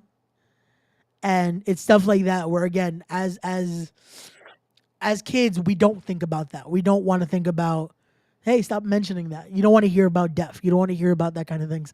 But now, as once you go through something like that, now you understand. Fuck, I wish I would have listened a little more. You know, I wish I would have taken those lessons and take all this because now when you're in scenarios, I was like, fuck, all I would want right now is to hear what he would have recommended or hear what he would have said because of this. But it's It's always the after. It's always the when it's too late. Now we're wanting that. We're wanting all that shit. The amount of times I'm like, the only thing I need right now is just to have one call with my dad. You know?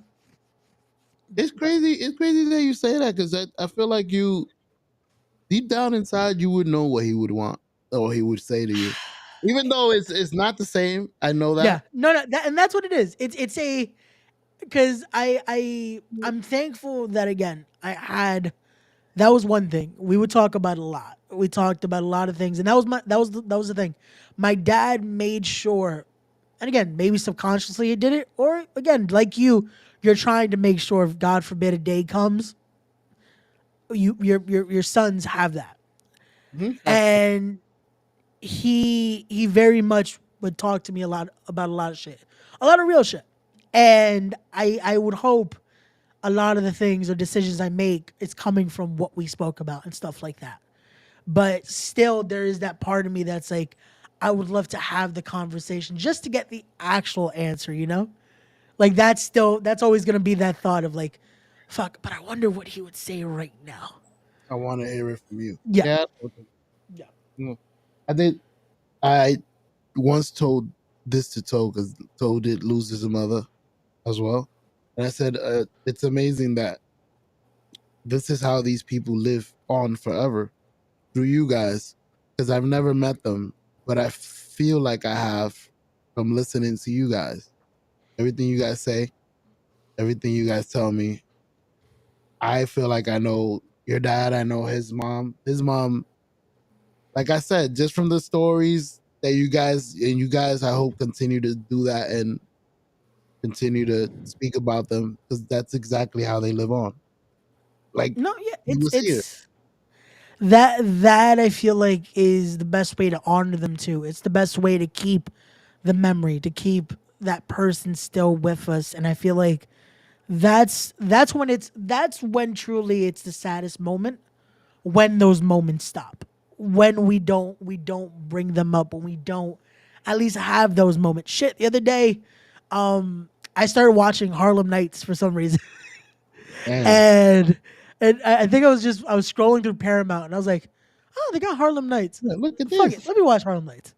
And Red Fox popped up on the screen, and I'm like, man, the only thing I could think about was because I would watch Sanford and Son back in the day with my dad, It. and he would Yeah. make fucking jokes sometimes just out of the blue.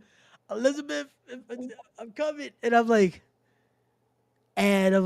and that just popped in my head, and I've said it on the show, and I just said it if I saw it happen.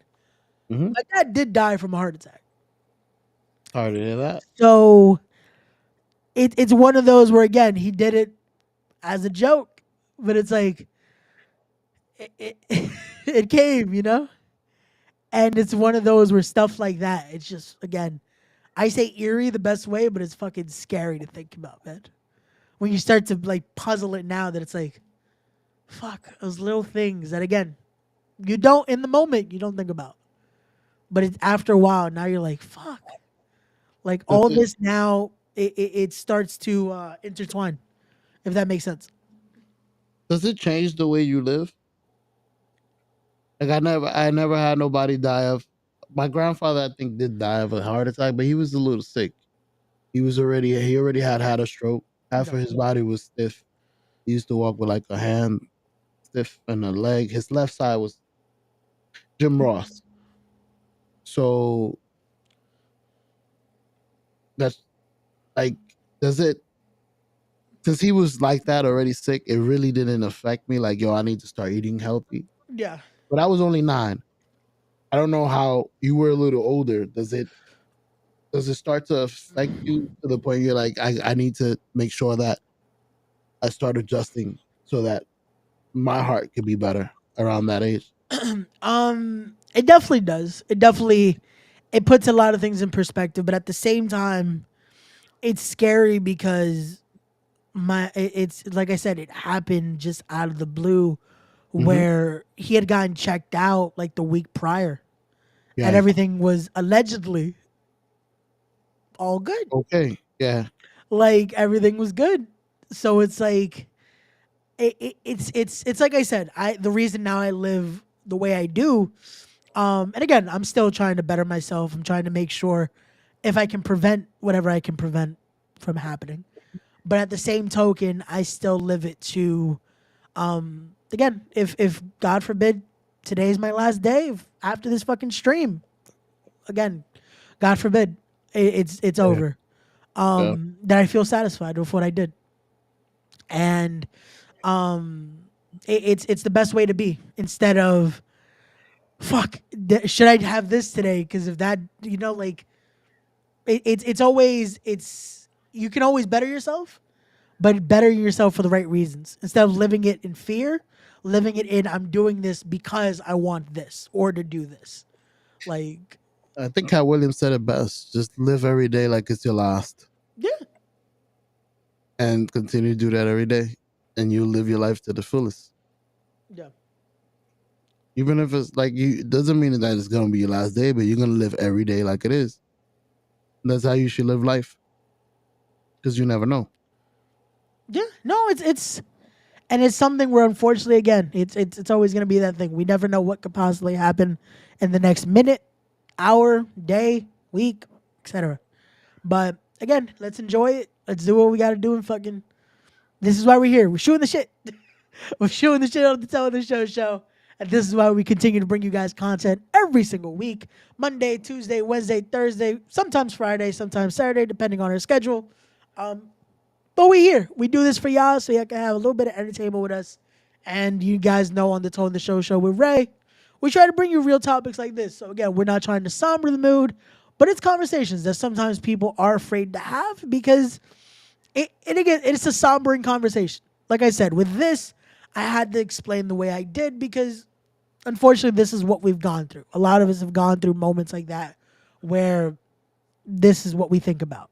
And I've thought about it a lot. I've fucking had those moments now that I'm like, fuck. When you start to see like shit, when it starts to add up, like, man, this person's starting to get older. This is starting to happen. Fuck, I'm getting older. And you start to realize what that means. Mm-hmm. And it sucks. It fucking sucks. Like, I'm getting older. This is my thought process, and it's sad that I think like this. I'm getting older, but guess what, Ray? My mother's older than me, Yeah. And guess what? My grandmother's older than her, so it's like, shit. If I'm feeling old, like everybody else is old too. Like my grandmother, my mother, like everybody keeps going up and up, and it's like it's sad that I'm thinking like that. I just like my wife and other people have told me, just enjoy your family while they're here to the fullest. Make sure that you call them, tell them you love them every day. You show them you love them. Make sure that you enjoy them while they're here, so that when they're gone, you don't feel like you regret or you have any regrets. That someone posted that yesterday. Fucking Shane Helms posted that. The Hurricane posted that yesterday. Mm. That I think that is the biggest regret everyone ever has when they talk about losing someone. Is fuck, I should have reached out more. I should have been there more. And fuck, today that put into perspective, which again, God forbid. I just thought about I hadn't seen an aunt of mine like in a month or so. And I'm like, fuck. Like I'm like, shit, I should probably go see my aunt. And I don't know why I thought about that today. I'm like, shit, yeah, this is exactly why. Like time goes so quickly that we don't think about it in the moment. We're like, yo, we should probably go see this. Like, and I'm like, fuck yeah. Now that my schedule's a little later, yeah, I should probably go see my aunt.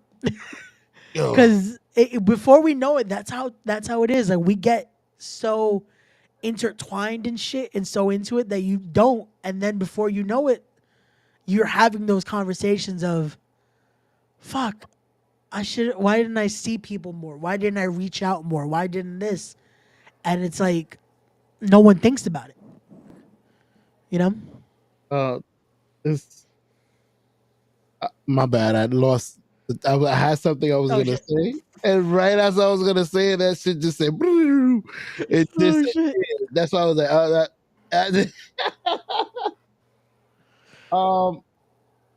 I was gonna say something along the line of, don't feel bad, because there you go. I got it back. Okay, there we go. There's a bracket to how long I've seen people in my family. My aunts, it's been a while. Okay. Like I haven't seen my aunts. Let me see. I haven't seen one of my aunts in years, and she lives in PA. She usually only comes down for like Mother's Day and stuff. But most of my aunts, like even the one that lives with my grandmother, I haven't seen her in about 2 to 3 months. So that's what I was gonna say. Don't feel bad. I've been so busy with just working and trying to get home to make the stream that I barely make for 15 minutes. That I'm like, if I even go see my grandma, it's over unless I'm streaming from grandma's house. But it's very important. So even if I do got to stream from grandma's house, that's what I should be doing. No, But, no, it's and it's one of those where again, we have options. I guess is the best way I could say it. Mhm. But sometimes again, we don't think about it. We don't put that into, hey, maybe I should do this. You know, like just to see. And it's one of those where sometimes it's like, I'll do that eventually. Like again, I thought about that today with my aunt, and I was like, shit, I did say this like 2 weeks ago. Like, oh yeah, I'm gonna have this last show, and then my weekends are gonna be clear again. And I'm already thinking about, oh man, what am I gonna do next weekend? But I'm not thinking about it in that way. I'm thinking about it in like, oh, let me go do this weekend or that this weekend, instead of, oh, let me hit up so and so like to see, hey, what's happening? Like what can we do family wise? That type of shit. I was gonna say And that's where we go. that should be your first move, Ray. That yeah, like Fit your schedule around auntie. Auntie at 3, everything else around that. yeah. So yeah, I'm Damn. definitely gonna try to do that this week because I was like, fuck. No, and another one of my cousins, I was like, I kept telling him too. I'm like, yo, February, I'm fucked. Like I knew, I was at a show every week this fucking month. That's why this show kept switching days. Like, yo, tell I'm not gonna be able to do it this day. I'm sorry. Friday. I know you told me not Friday. I'm like, listen, I'm with you. Whatever day you need me to be there, I'm here. The ratio will happen. Yeah, The this week was a surprising. Oh, it's a Friday show, so we're gonna have to do this on Saturday. I'm sorry.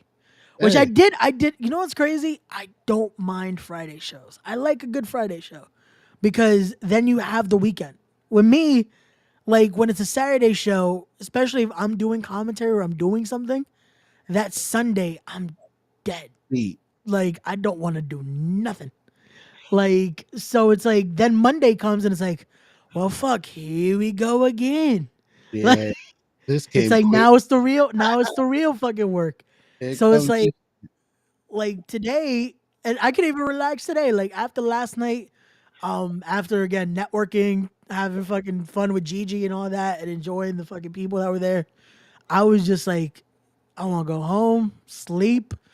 I was like, let me try to wake up and watch this pay per view. I woke up, my phone said 8:30. I'm like, there goes that pay per view, and I'm like, oh fuck yeah, I gotta go. I gotta go with mom's to Target and shit.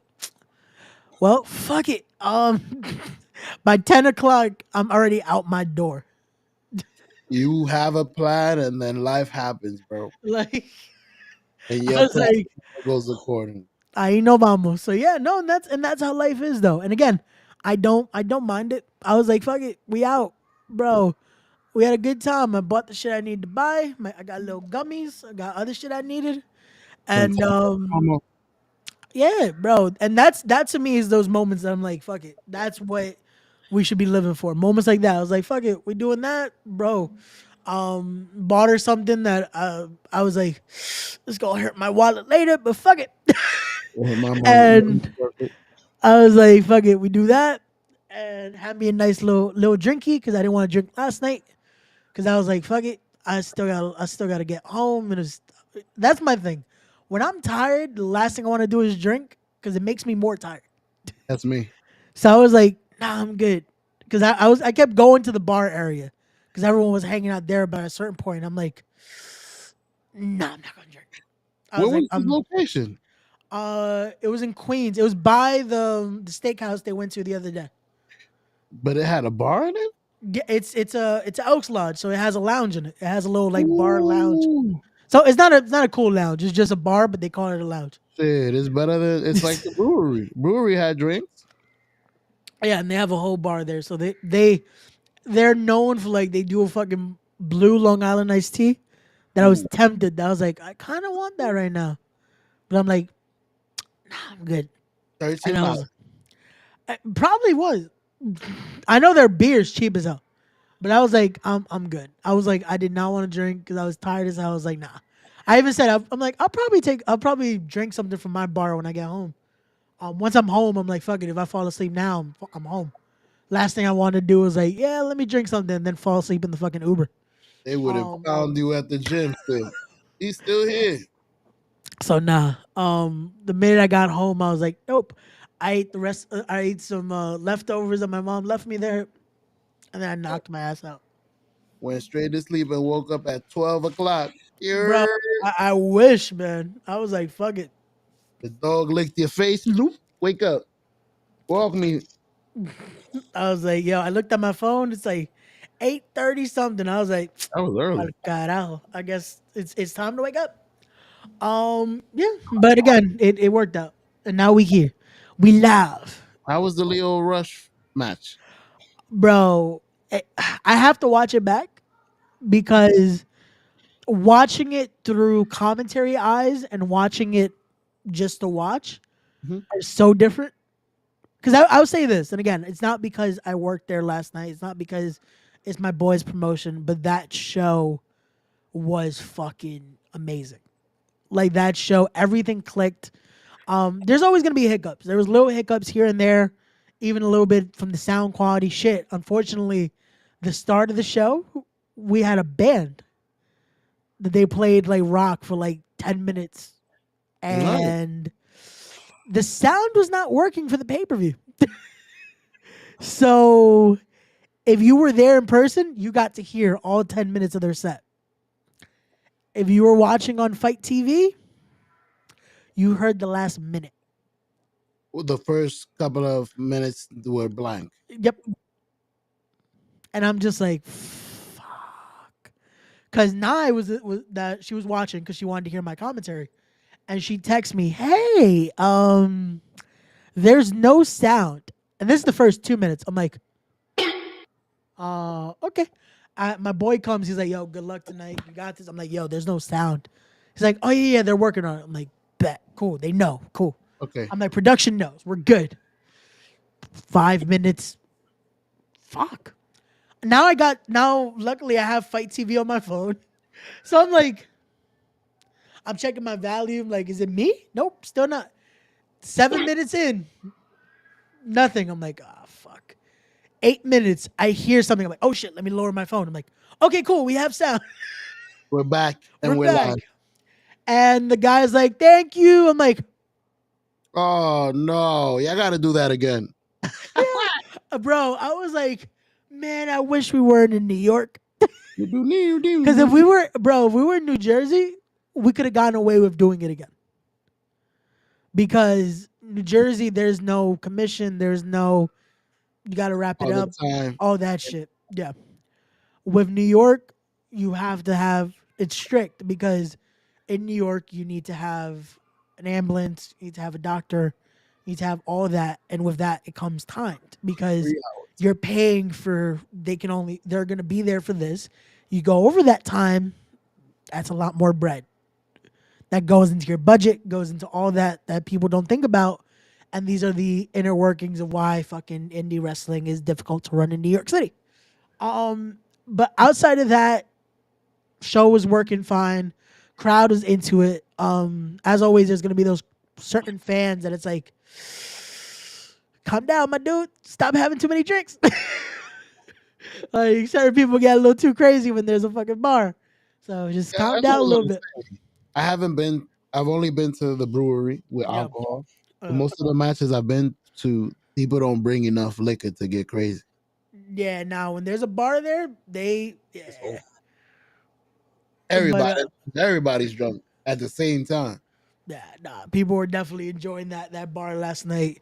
And that's why they stopped running during COVID. They didn't want people to run there, and now they're definitely taking a lot more rentals again because that used to be the place. The Elks Lodge was the wrestling place, and funny enough, it's because of the building next door that now they converted into a church. But that was the original Elks Lodge that ECW ran there.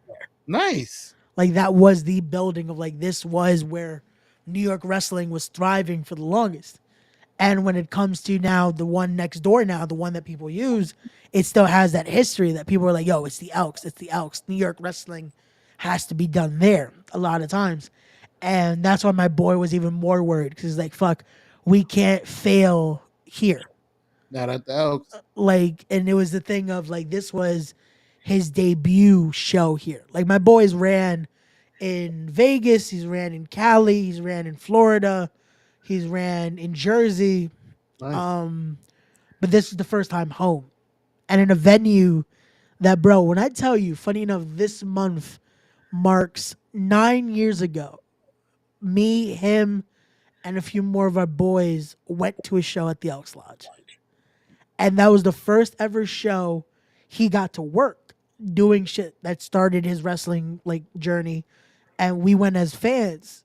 And to think so many years later, we're now all somewhat in the business. At least me and him definitely took our route bigger into the business to the point of what we're doing. And now he's running shows and got to run in that same place. And it's like, bro, it's insane to me. Home Again, turf. I got to call that match. Like the Leo Rush match was the one I got to call. Oh, I got to call see, Leo that's Rush. all right. I got to call Leo versus Arez. That was the guy I interviewed Monday. Was Arez. That was the Spanish interview because he wrestled him last night in the main event. That was the last match of the card. So one of the last voices you're hearing on that pay-per-view is me, but in Spanish. Mira. So I did Spanish commentary, and that was the most fucking nerve-wracking. Bro, I'm watching the matches, right? I'm enjoying the show, but subconsciously, I'm like, there's these many matches left. There's this many matches left. Countdown. When we got to 4 matches left, I'm like, Oh, fuck. shit. I have anywhere from an hour to 45 minutes left before I'm about to do commentary. Should have started practicing. See, no, mira, No, coño. bro, I kept practicing how I'm gonna intro myself. That was the only thing I was thinking about because I can't practice a match because I don't want to I didn't want to know what they were doing. Like a lot of times I like to watch, like to see, oh, this okay, cool. I know they're gonna do this. I know they're like I don't want to know. I rather not. I rather everything should be organic. That's how Yeah, I I feel. wanted to come out organic. And the only thing I was trying to practice was how to intro myself. That worked fine. The match, bro, they're two fucking amazing wrestlers, man. That's why, again, anyone that watched, thank you to anyone that hasn't yet. Go watch, go check out Fight TV. Because that match, bro, fucking Leo and Arez have, bro, I don't know how they're not both signed under contracts. Because, yo, Leo with age has only gotten better, man. That dude, bro, it was hard as hell to try to. I'm trying to call this match in Spanish, but at the same time, I'm like, I wouldn't be able to call it in English. That's how fast the dude was going. I was gonna say, Like, did you slip? like, Oh shit! Oh, my bad. Hey, no. yes, I meant- Bro, there were so many times that subconsciously, because, okay, so this is another thing. For anyone that didn't watch it, spoiler. But our commentary table, the original team it's a wrestling legend, Julius Smokes. It was a newer guy, Jordan Castle, who's killing it on the indie scene. This guy has been calling shows all around. He's based in California, but has been killing it. And then another legend when it comes especially to commentary, Nick Knowledge. So that was the original 3-man booth that started the show. They called everything till the semi-main. From there, it was going to transition into me, Nick Knowledge, and Julius Smokes. Both me and Nick are fluent in Spanish. So we were going to do the Spanish commentary. Back and forth. Yeah. Now, we're still going to have the third in that legend, Julius Smokes, who does not speak Spanish. He knows un poquito. Like he can maybe say a word or two in there. So the joke we were going to do is we are going to do bilingual commentary. Me and him are going to call this in straight Spanish, and he's going to call it in English. And we're not going to like say something in English. We're just saying everything in Spanish. So there's certain points that I'm like, fuck, I kind of want to, what I would do in English. Like if I have someone who's been in the business, who's been a wrestler in the business, I know my go-to is like, hey, so what would you do in a scenario like this? You have some, and I'm like, fuck, I can't ask him this in Spanish because he's not gonna know what the fuck I'm saying. So I'm like, fuck. So when he would say certain things, I try to acknowledge it, but in Spanish. So I'm like, oh, bien dicho, seguro que sí, something like that. So even he knows that I'm acknowledging what he's saying. Or So that way it works. Because again, it was funny as hell. Because at one point he made the joke. He's like, the way you guys are talking right now is reminding me of Spanish Harlem right now. We got to go to the Cuchi Frito. And I'm just like, yo, that's why I love that dude, man. I love Julius. That is one of my wrestling uncles right there. Because that dude on commentary is fucking hilarious. Like he's been in this business for longer than I've been alive. But his personality, the character that he brings, it's fucking amazing. And it pops anyone. Like, yo, wrestlers are in the back talking to him and they're fucking dying laughing. Like, shit, That's being a on commentary, match. I'm like trying to fucking hold back my laugh. Like the picture I sent in the chat, you can see my mic is down a little bit. Because I wanted to make sure that if I laugh, the mic I doesn't can pick up. block it. Yep. Yo, I was gonna tell you to get ready for that. I don't know if you did this, but you could have listened to some of the Spanish commentary from WWE with the regular Bro, guy. you know what's funny? That's how a lot of my like first watching of wrestling was all Hugo Savinovich and Carlos Yeah, Cabrera.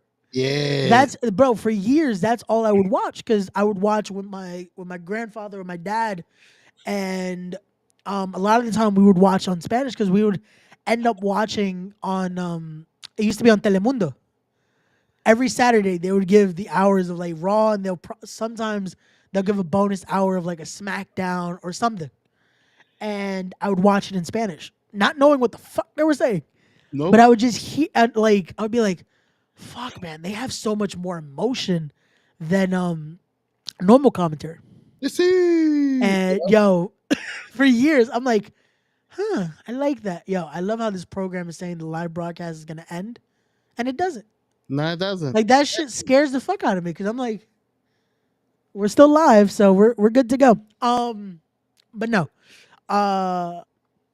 you know what was crazy about that?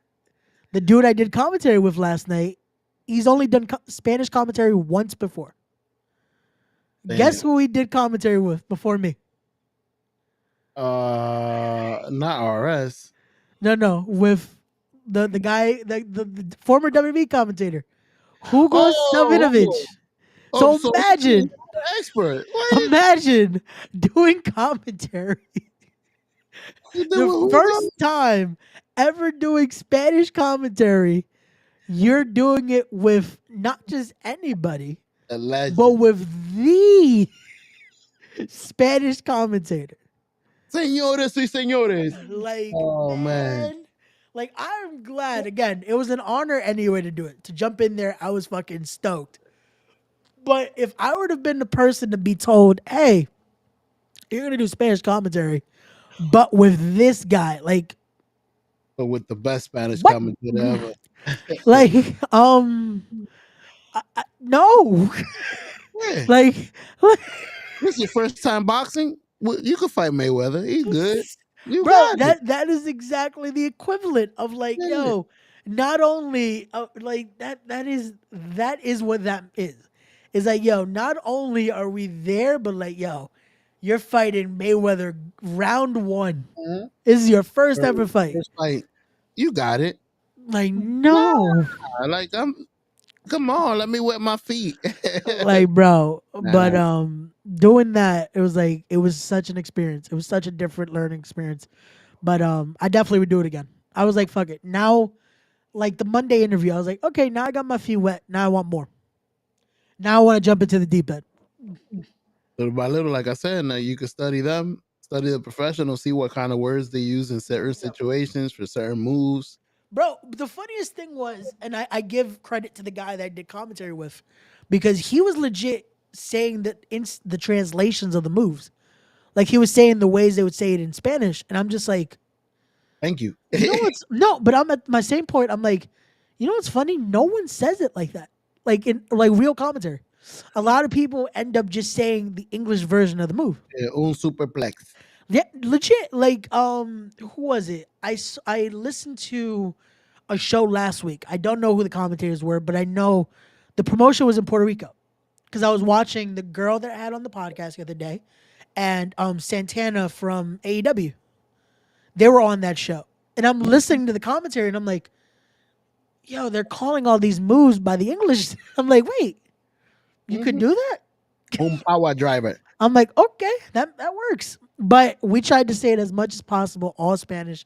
Like if they gave a kick, I was like, oh, una patada este estilo, or something like that. The only thing I didn't say, the only thing I didn't switch was the name of the finisher, because Leo hits that frog splash he does, and my the commentator I was doing with, he called it un salto de the other way for sapo. He didn't say sapo. Un sapo estrella. Yeah. And I'm like, nope, I'm calling it by the name of the move. Like he hit with it lo dio con final hour, because that's what Leo calls it. And I'm like, nope, I'm calling it by the name of the move, just so people know what I'm talking about. Una hora final. Yeah, Míralo so ahí. I was like, let me hit that. Let me at least say that, so that way it doesn't fucking confuse people. But yeah, that match, bro. I want to watch it just to now like actually watch the match. Because on commentary, it's like, yo, you're calling everything, you're making sure everything is in there, just so you sell everything, sell the environment, sell how, bro. Because that crowd, I made a joke on commentary, but I legit felt like how it was, because they didn't touch yet, and the crowd is chanting, "This is awesome." They were into it, and they hadn't touched yet. And that's were the entrance that good? What was it? Just from the entrance? Bro, just from them being in the ring. just from them, like, bro. 'Cause you know what it is too, and I can imagine that's another reason. But Rez wears a mask sometimes, but he has the face paint. But they squared off having their masks on because Leo wore his moth mask for the man of the hour. He had the moth, and they just did the stare down, and that shit looked insane. Fire. So the crowd is going nuts for that. They're popping, and I'm like, they haven't touched yet, and this building is going nuts. And then they instantly go into it. I'm like, shit. These two are going like fucking, just fucking instantly. I gotta see what that looks like in the hard camera at stare off with the two masks. Bro, that was. Hold on, let me see. I want to say I have a picture of it because I know a bunch of people were posting it. Give me one second. I was gonna say Ray was working and said, "Fuck this, I'm taking a picture." Bro, if I would have missed it. Like I would have missed something because that's how quick the match was going. That it was a point of like, if you blinked, you were gonna miss it. They started chain wrestling. Here you go, flap flap reversal. Here you go. What is it that they call it when the guy lays down on the floor so you can run over him when you're going from rope to rope? Uh, They lay down at your feet so you can jump over them. fuck. Not hurdle. Is it hurdle? Yeah, it's the hurdles. So you Hurdle. go from there, pass by, all that.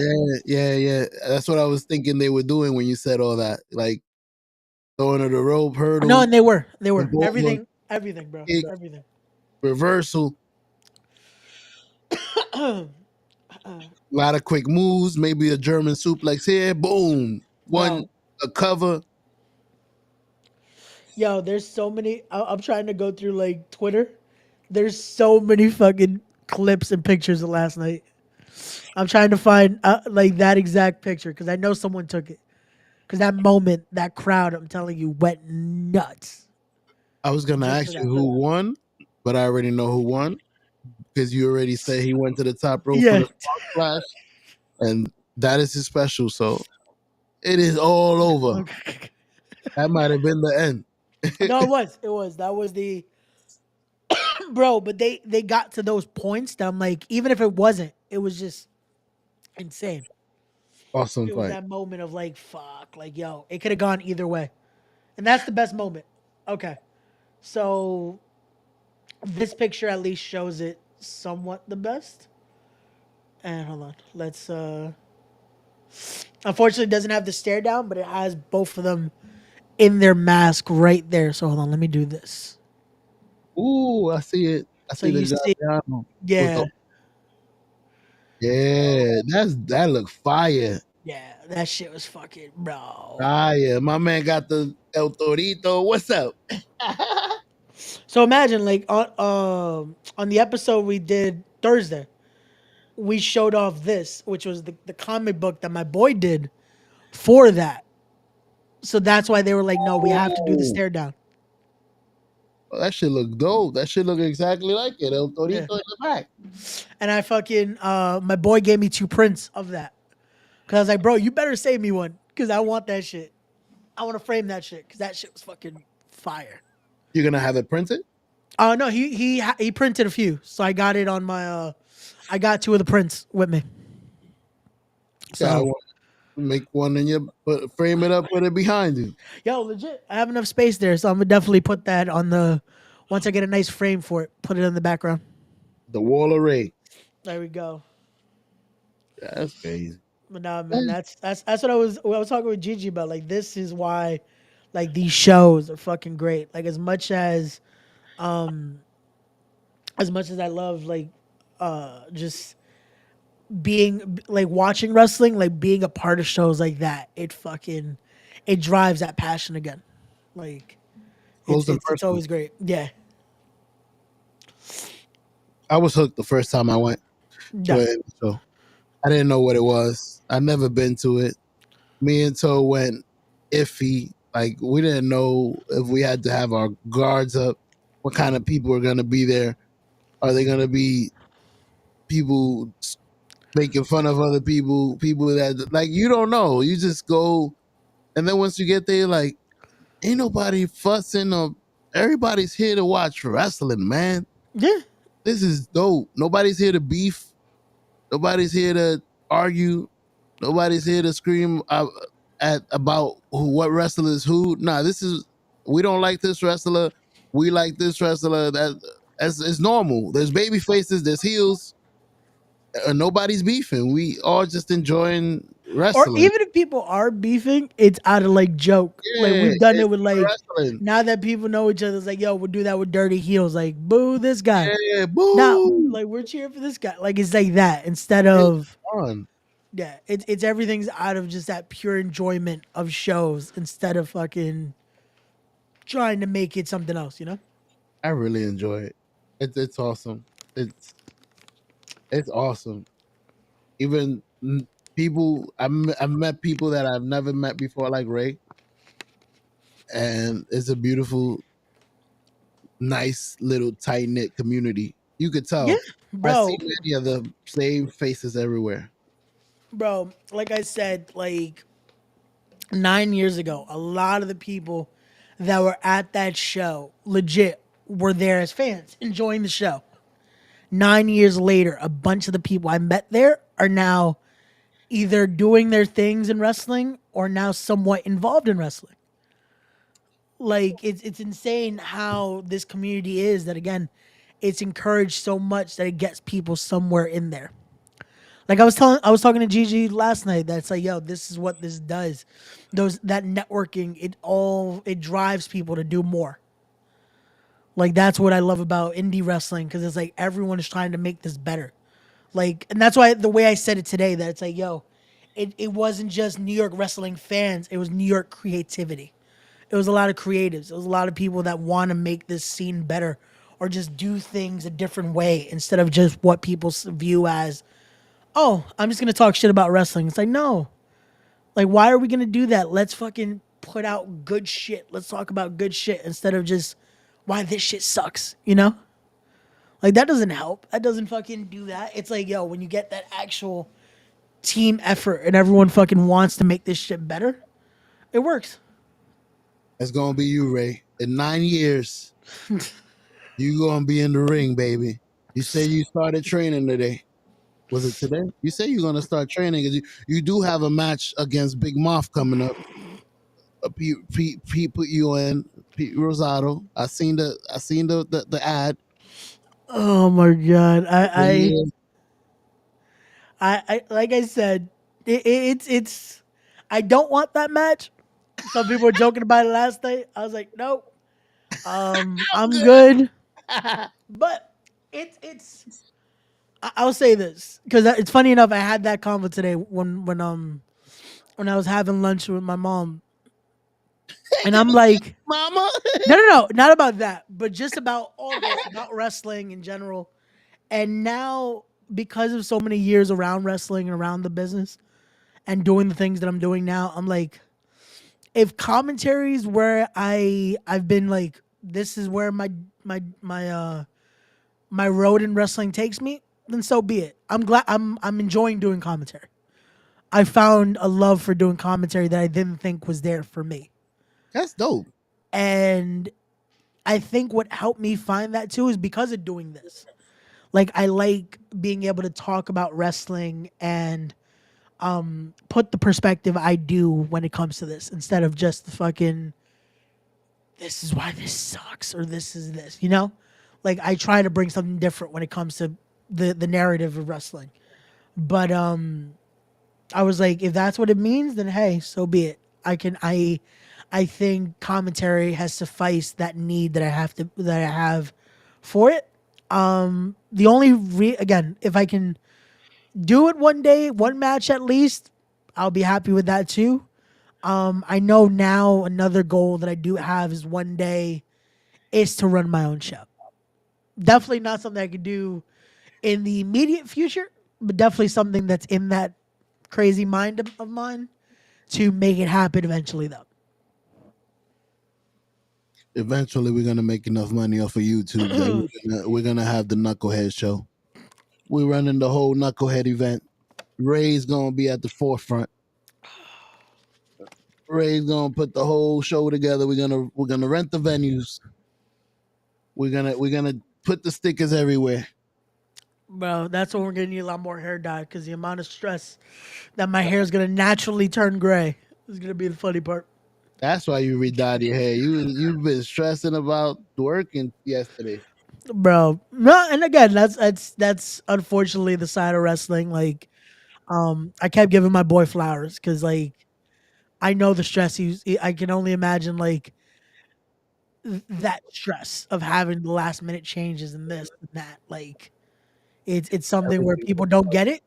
Why like, oh man, why doesn't everyone just run the show? It's not as easy. It's not as, oh, let's just do it because fuck it. I think I have a good idea. It's like, cool. You have this budget. Are you ready to be able to get this insurance or this or that or this or that? Like, there's a bunch of shit, man. So it's a hassle. But again, it puts into the question, what are you willing to do if this is truly your passion? And that goes for anything, not just wrestling. That goes for For if life. you're truly passionate about something, to what degree are you gonna go to be able to do that said thing? Like that's how I look at it. Like if you're serious, that's the bigger question. When we say we're passionate about something, how serious are we about that? You know? But yeah. I was on mute. I said I agree. That's how you. I think that's how you deem how people are successful. The more you have the urge to work at it, the more successful you're gonna be. No, yeah, and that is the truth. It's like the more people say, "Oh yeah, I want to do this." Like someone kept sharing this meme the other day about people in wrestling, and they were like, "Oh, um, people always want opportunities and this and that, but then they don't do this, they don't do that, they don't do this." And I'm like, I get the appeal. Oh man, look at this picture. Someone Oh, posted this. Yo, oh, that that's fucking fire. ooh, that's. Yo, I didn't know he had that headpiece. bro. Because the thing is, I think if I remember correctly, he used to wrestle in a full fucking mask, but he lost it in Mexico. Like, and you know how that culture goes. You lose once you lose your mask, that's it. Oh, you can't put it. Well, Rey Mysterio went on and off whenever he wanted. See, but okay. So as far as that goes, I believe it used to be. Now it's a different thing. Remember, back in the day, lucha libre was very sacred to. If it happened in Mexico, it was a Mexican thing, It's over. Yeah. and it was like once you lost it there, that was it. You Yeah. lost. You can't wear it. Yeah. But it became a but then you can wear it again here, Yeah. In America. and to the point of like when he lost it in WCW, I don't know what happened there. That automatically in WWE again he's wearing a mask. Yeah, I don't know. So, but for certain people, that thing is still this culture is very sacred. The art of lucha libre is very sacred. Where you lose your mask, that's it. You're not putting one back on. Like Like you might be able to wear it like for like for the entrance, you could wear it, but to wrestle in it, that's to a lot of luchadores and to a lot of those that truly respect their craft and respect the culture of it. That's just tarnishing what other generations have put into this. You know. has El Ídolo have? I can't even talk. Has El Ídolo always been like that? He wears a mask to enter, but not to fight. He lost his mask Okay, he's another because one. he used to be La Sombra. He lost it before. Shit. Yeah, he lost it. And the funny thing was that WWE wanted to put it back on, but then they noticed how he looked, and they were like, Yeah, you gotta "We're keep gonna it. keep you without the mask." And Ooh. same thing with what's funny? El Hijo de Fantasma, which was Santos Escobar. He never lost it, He just took and it off. they wanted to take it off. Eric Bischoff. Eric Bischoff his ass. No, Eric but they Bischoff. were like, "Yo, you have a very presentable face. You can talk. We want to keep you without the mask." I like it. I And it like worked. It worked out for him though. Like for some, it's a scary thing because it's like this is usually the my identity, man. yeah. There's no coming back from this. You know that. I can't go to Mexico no more. Well, not that. It's just like this is what people know me as. This is Legacy. yeah. This is everything. This is you. Yeah. So it's a whole change. Sometimes it even passed down. Like Yeah. this was my father's persona. Yeah, no, for a lot of them that's how it is. It's generational. Like Yeah. it's a lot of things, but I love when it is that respect for it though. When it is that culture of like, hey, I lost it there. I'm sorry. That's it. Like we're not. So This isn't a gimmick. It's more than just it's an identity, and that's what I loved about when I talked to Arez on Monday, and we talked about that art, about that look, and how he tries to represent the culture wherever he goes. He represents not only Mexico, but la cultura as a whole. So it's great to see that, and I tried to make sure I said that as best as possible last night on commentary, just so people understood that again, this isn't just a persona, this isn't just a reason, it's not a style in a sense, it's just it's an art, it's a way of life.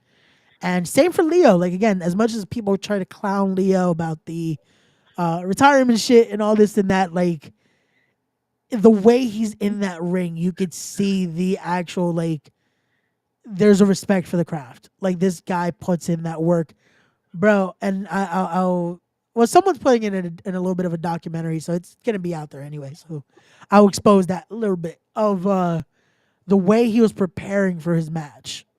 Like this guy was fucking since I got there, and I got there a few hours before we were supposed to even start getting ready and shit.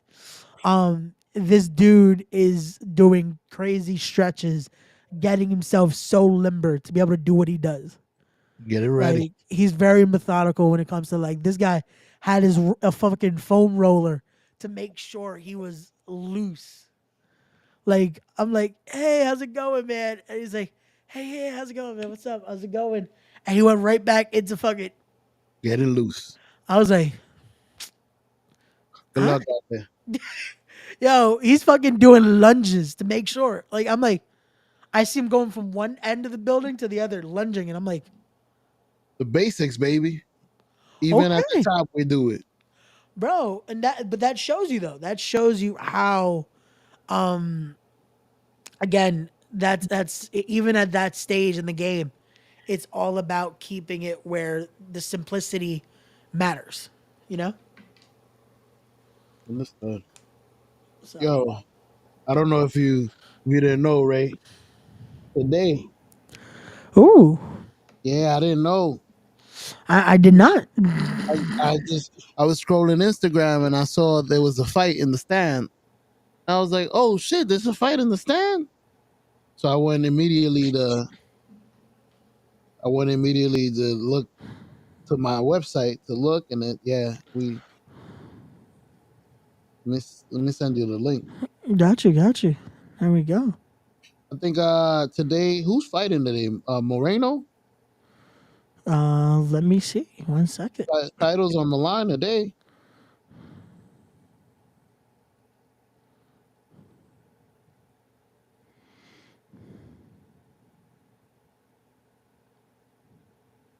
Yep. It is Brandon Moreno versus Brandon Royval. I Yeah, want to say is how you pronounce his last I think that's for the title. name. Let us see. Flyweight main event.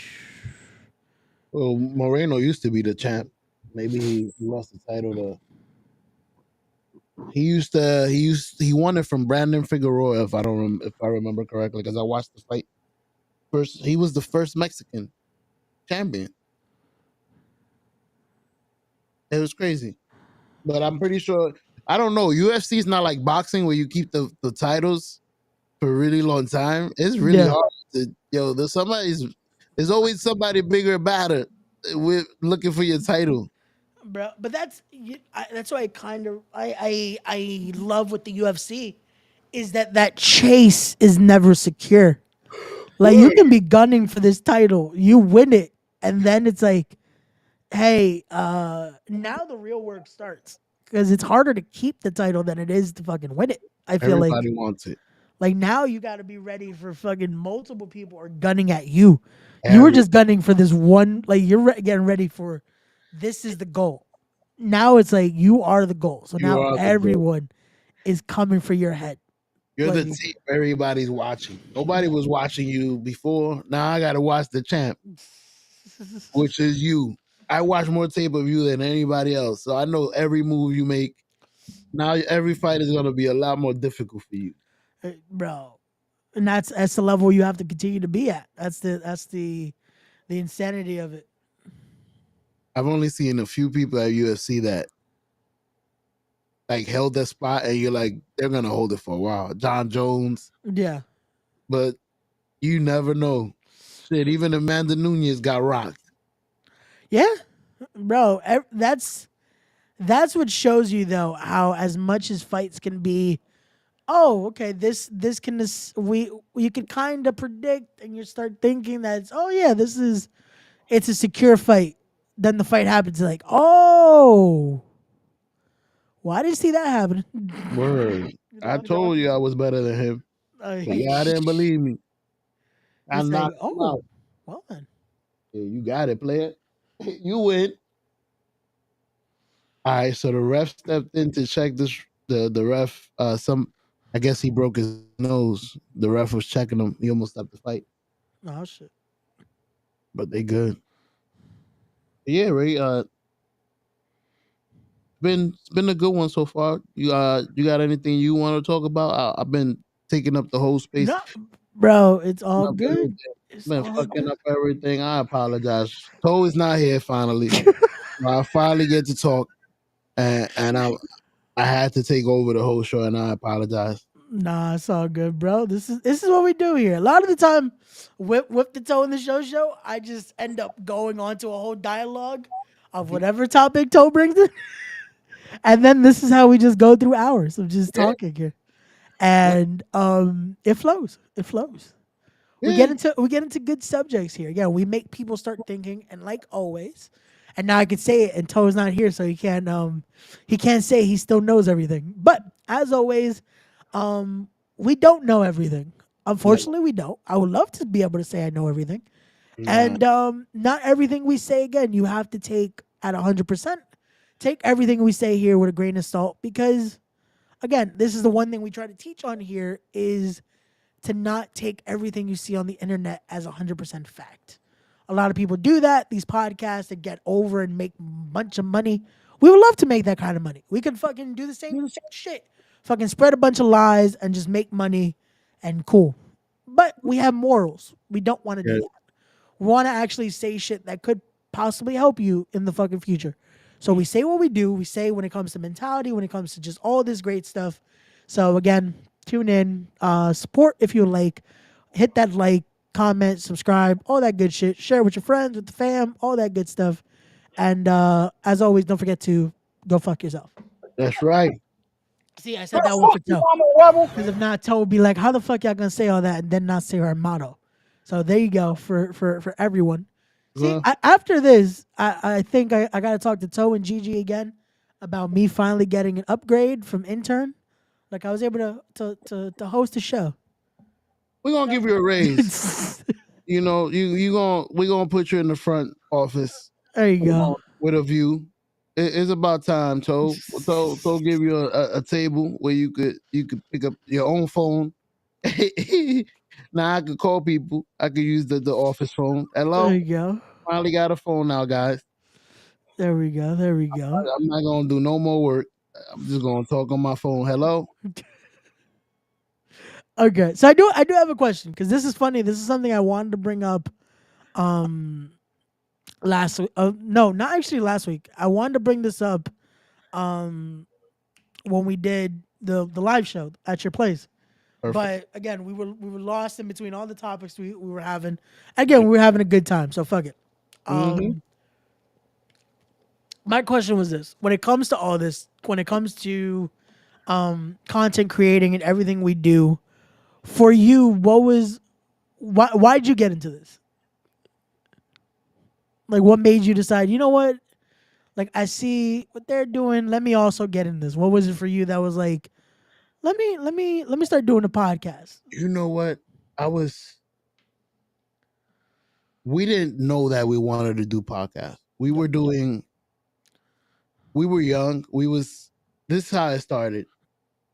At I was at a job where I was less content. Same job, but I was younger. I was hungrier. I had dreams and aspirations, so I was very uncontent with the job I had, even though I had a great job. Okay. I don't know where the spirit went, and I actually was praying to God. I'm like, I hope I get it back because I really felt no matter how much money I was making, I didn't feel comfortable where I was because my spirit was telling me this is not for you. Like you're an entertainer. I was always the funny guy. I was always Gotcha. like anywhere, like when I'm with my friends, when I'm at work, everywhere I go, I try to be the funny guy. So my spirit always used to tell me you should be looking to do something in comedy. I don't know what. I don't know if it's stand up. I don't know if it's this. So one day I was watching somebody streaming a game. Somebody like I think it was Ninja. Okay. That makes And sense. I'm like, I was definitely the guy to see so, when it comes to streaming and all that. Yeah.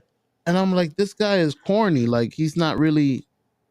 He's good at playing video games, but he's not really entertaining. Like the way he talks. So I'm I think I could do that better. If I had the audience he had, I would be killing. So I told Toe about it because me and Toe were coworkers, and he's like, you know what, that's a good idea. He also decided he wanted to also stream and play video games with me. So we started playing video games and streaming to nobody. It was nobody would nobody knew about us, so nobody would find us. So we would just there was night we would stream for 2 to 3 hours and nobody would come in. Or we would have it would be one of our friends and we would have it would feel so it would deflating that we felt we could be so entertaining but have nobody to stream to. So we started feeling unhappy. Like, why are we even wasting our 2 hours? We both work hard. I barely have any time and I'm dedicating it to nothing.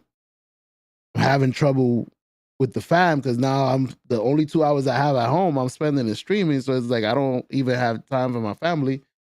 So we started to pivot, and then I'm not gonna lie, I think one day he got on, or we got on, and we was in one of those moods where we're like, we don't really wanna play video games because nobody's gonna watch us. So let's just talk. Like you and I, let's speak. Let's have a conversation. And that was the day that we had the most views and the most people come in and see us. And it felt great. It was like we had a hell of a show. We went back and forth. We had fun.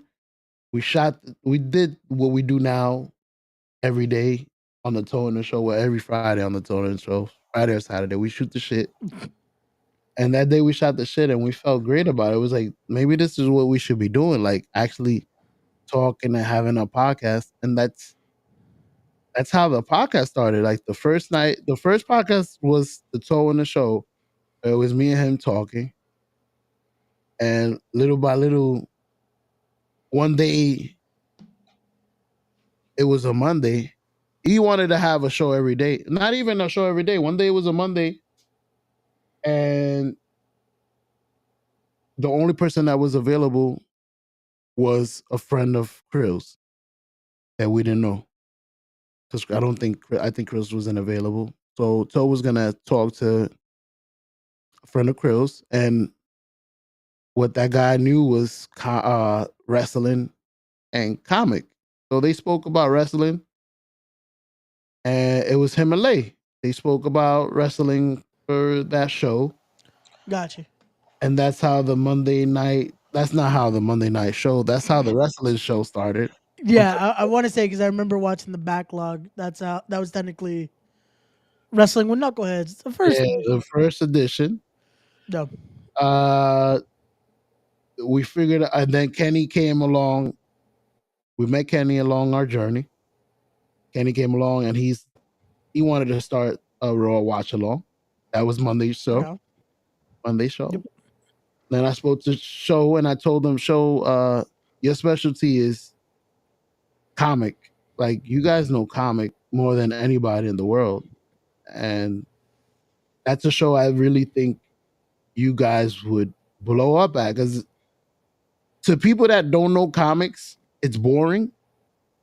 But to that group of people, that is they shit. Like, they know And the details.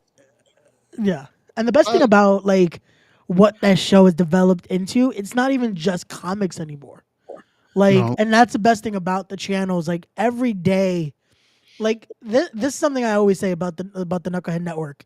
You're not gonna find there's no chance of not finding something you're gonna like here.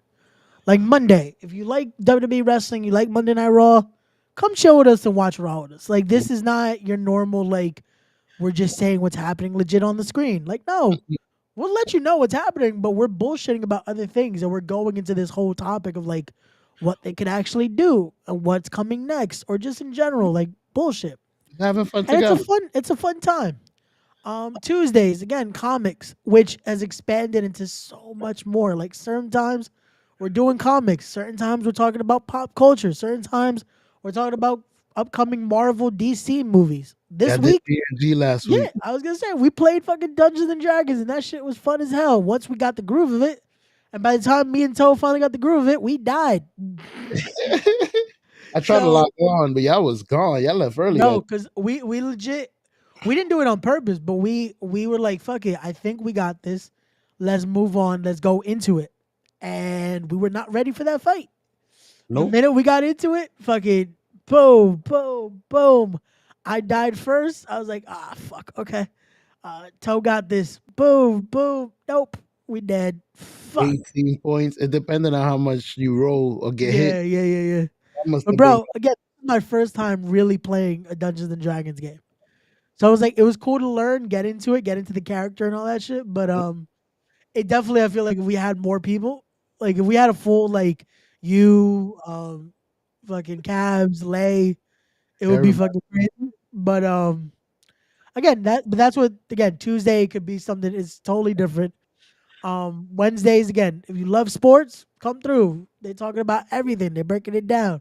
When it Mm-hmm. comes to NBA, MLB, fucking UFC, everything in between. Everything. So Doing the we shit. get a whole thing in there, so it's always great. Um, Thursdays again, that is a full spectrum when it comes to wrestling. So certain times we're talking about WWE, certain times we're talking about Impact, certain times we're talking about New Japan, AEW, independent wrestling. Depending on certain weeks, we'll even have a guest. So tune in. We could have someone that is talking about an upcoming show, about an upcoming match. Sometimes we've had even feuds come on here and just start talking shit to each other. And then again, Friday, depending on Saturday, depending on again our availability. We're here, Tone the Show with Ray. We just bullshitting for fucking a few hours and just talking about different topics, talking about different situations and just scenarios. We're now full spectrum of things. So I now like I it. have to ask that though, Show, when you see just what the channel has become, which it just started with you guys just streaming video games for a few hours, then deciding, fuck it, let's just shoot the shit. Seeing what it's become now, was it worth it? Oh man. It was it's it's funny because it's already worth it. Yeah. And it's not even till its fullest potential. 'Cause I feel like we're starting to hit our groove now after I've heard of people I thought it was bullshit. But now that I watch back a lot of people's success stories that are actually at the top of YouTube, none of them grew in a year. Like everything there's people that's been like people that blew up, been streaming since 2012. I've been streaming for 10 years. I've been doing that. And they did the work and now they're in the top. And it's crazy. I see at first I was impatient because it was like it was growing slow. And it's Yeah. like I hope I'm not doing what we used to do when we were streaming for nobody. And then it didn't feel like we was wasting time, but it's like we would love people to watch us. That's all. And then little by little, you see stuff taking off. Like you see stuff hitting a groove. You have certain people for certain shows. You see you guys doing interviews. You guys going to shows. You guys doing posts.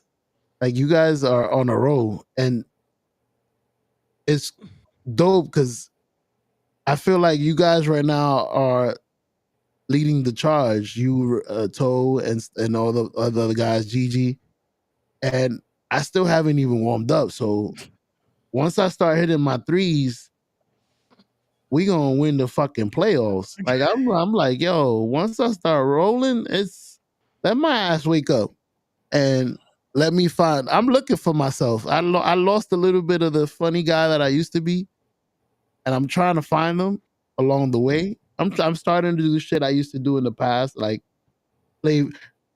One way that I found that I was super funny was I used to play video games with my friends.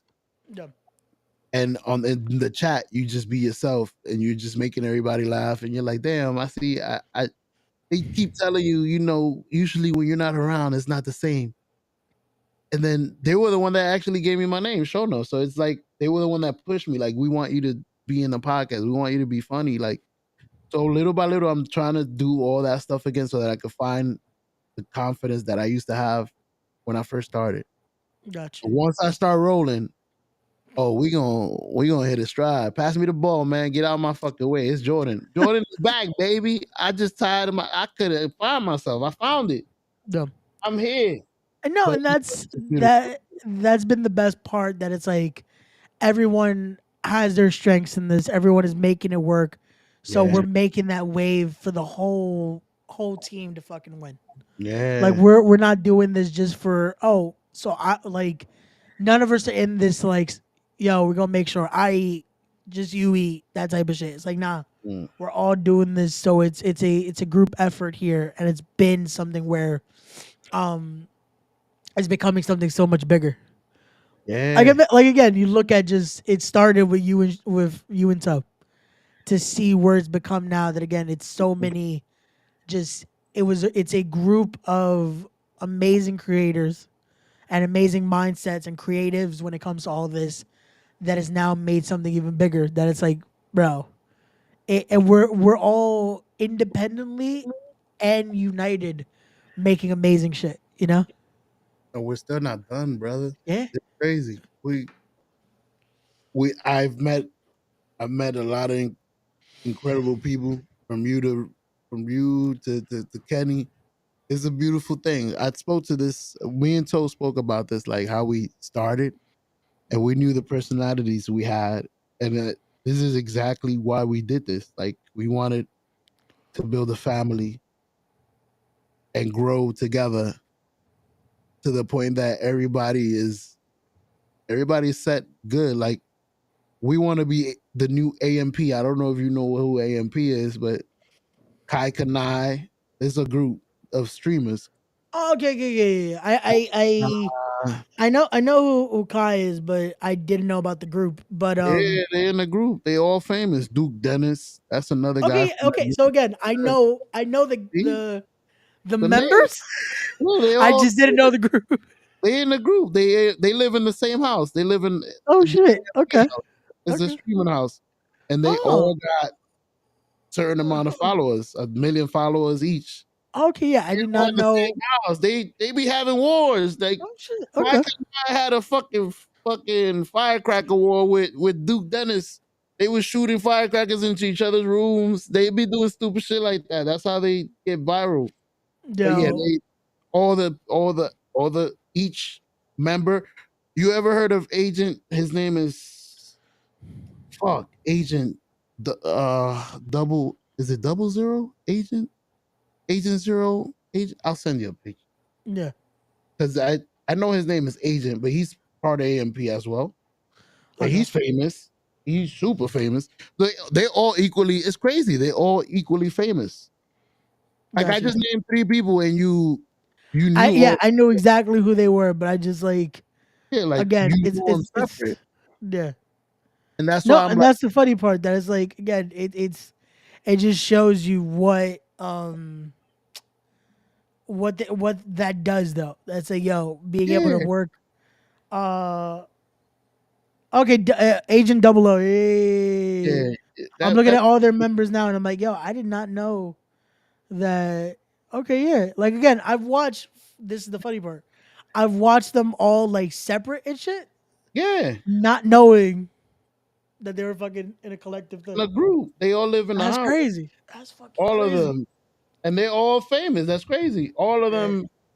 Like I know all of them separate. I didn't know. I'm like you. I Exactly. didn't Yeah, yeah. know that they were all together till they recently started showing shit of them doing crazy shit together. I'm like, Gotcha. they still together. No. I'm like, they together? Yeah, they together. But See, I but knew that them. you see how that's a thing with us. As much as again we do our own shit separately, we still remind people, hey, Mm-hmm. we're together. We're not like doing our own shit and then not acknowledging the fact that this is all we're all in this group. Like we're all supporting each other. When you look at these, a lot of the people like that, like you don't see that. Like the only other like YouTube group that I see like that is fucking there are these gamers called Vibe. Nice. And it's funny because a few of the guys I've actually gotten cool with now because of indie wrestling. Like one of our boys from again that same group 9 years ago. He ended up joining that group now, and he moved out there and he's getting to do videos, and they do the same style like AMP does, but now they're doing it more. But they support each other too. Like you'll see each other in their videos. You'll see them do shit that it's not just they're all growing their own channels. Mm-hmm. They have their collective channel, but then they'll still collaborate and shit, and everyone wins that way. Just Yeah. like us, it's like, yo, you see if like shit, if I'm doing Respect the Craft, or if fucking Kenny's doing the call up, like we'll fucking tease and shit, but we're still that's our way of like, yo, Supporting. that we know how engagement works. We're Us here. doing that shit, it grows. Give you something to talk about. Like, Yeah, that helps you. Oh, my boys are here. Now I feel comfortable. I yeah, can be myself. I'll let them talk to me. I'll fuck around with them. They'll give me something to go viral. yeah. No, bro, It and it helps. works, and it's something Hell where yeah. now we found our niche here. We found like yo last night, bro. The amount of people like yo, what's going on, bro? At one point, I was like, fuck.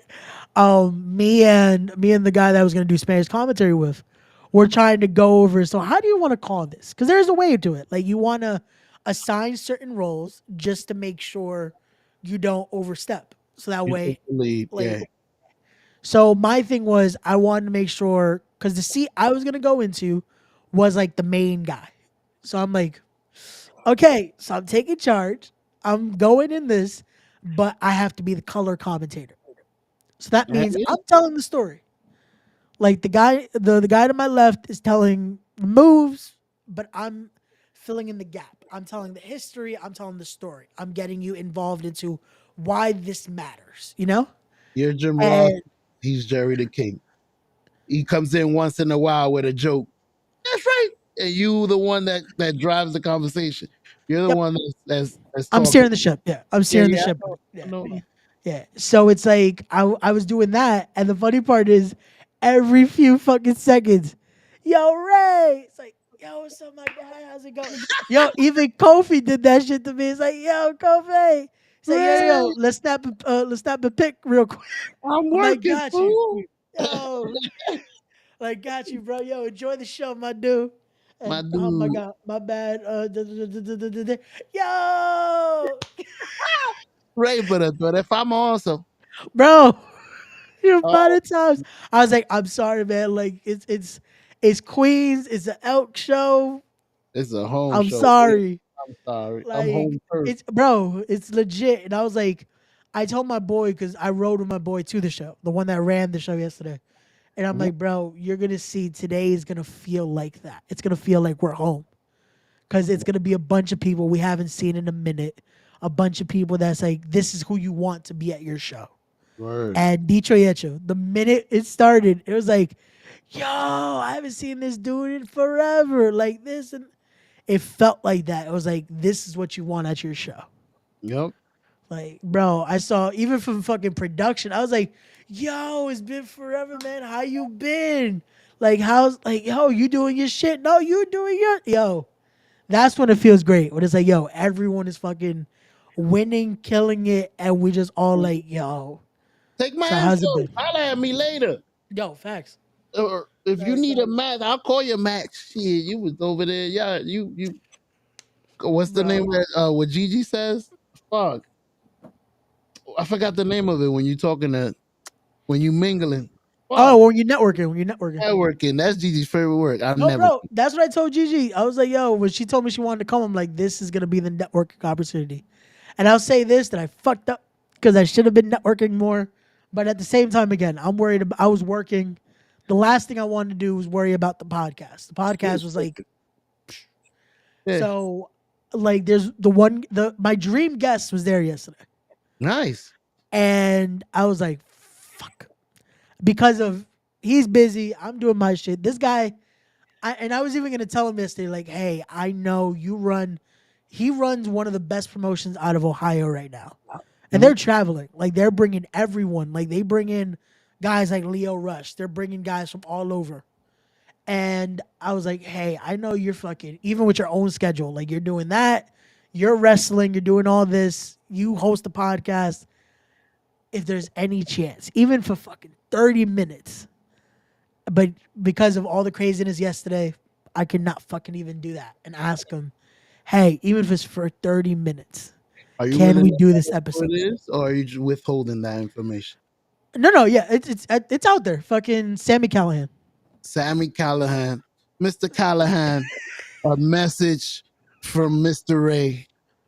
If you could spare 5 minutes, you would make our life.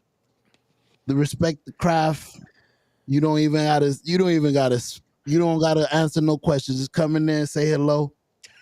My name is Mr. Callahan, and I'm here for your pleasure, Mr. Ray. But I have to go. I can only afford 5 free minutes. If you need Yo. more time, No, that bro, that is and again, that just yesterday, getting to watch him wrestle again, because he's one of my favorite wrestlers, no shit. And like no joke. But that's an interview that I'm like, that's the dream guest right there. And I was like, fuck. But again, I know, and I spoke to a few people today. They're like, bro, with how this works, it's gonna happen eventually. oh, But it's one definitely. of those where I'm like, fuck, like that's where I guess unfortunately, because of how professional I am with all this and how, because they told me like, yo, he's in the locker room, just go bother him in the locker room. I'm like, no, I know my place. Should have the toe. Toe went in there with Simon, Nah, nah. and he shot a video and everything. No, I know. And my boy told me like, yo, just go to the locker room, go talk. I'm like, nope. Like that's not my room today. Like my boy hired me to do this, but I'm like, that's not my room today. I'm not in there because I'm not doing backstage stuff. Come on, I was Ray. like, nah. You No, had the that's number one secret weapon with you, Gigi, the network machine. You no. I only got. had to point She him out. even said she was like, yo. She was like, who? I'm like him. I was like, Yo, it's oh. over.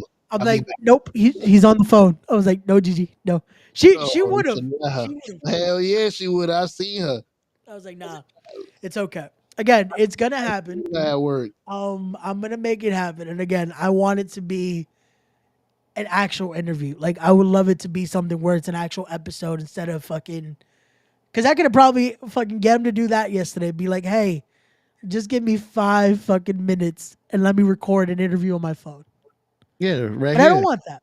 I want it to be an actual like fucking let me play my 30-second intro, the fucking boop, boop, boop, boop, that type shit, and fucking what's going on, everyone? We are live, that type shit, you know? Yeah, Ray. But sometimes you gotta take what they give you so that you could show them, listen, this is comfortable. This is not stressful. This is how we are. Like, that was fun. I thought it was gonna be what I usually get. These people be having these uncomfortable, weird questions that they don't even know wrestling. They know they just want me on the show for looks, for likes. No, With and you, that's it's gonna be legit, like good question. Like, that's a good question. You've and been thinking about this. and that's the thing. I think that's another reason why I'm not stressed about it, because I want to build the portfolio where that's shown now. Like Mm, Monday showed people what I could do in an interview. mhm. Monday showed that it's not just oh, I'm trying to get big guests and that's it. Like Nope. it shows I study. I know what I'm doing with there. I can get a conversation where, hey, if you give me 30 minutes, I'll make that episode fucking 30 minutes. I'll make it Because I 30 did it minutes. Monday. I fucking did it. I think the episode ended at 29 minutes, 46 seconds. So Dope. it's seconds to spare. Because I'll make sure, again, if it's the person has a strict amount of time, I will end it with a strict amount of time. So that way I never want to be that person that's fucking, yo, this guy just kept talking.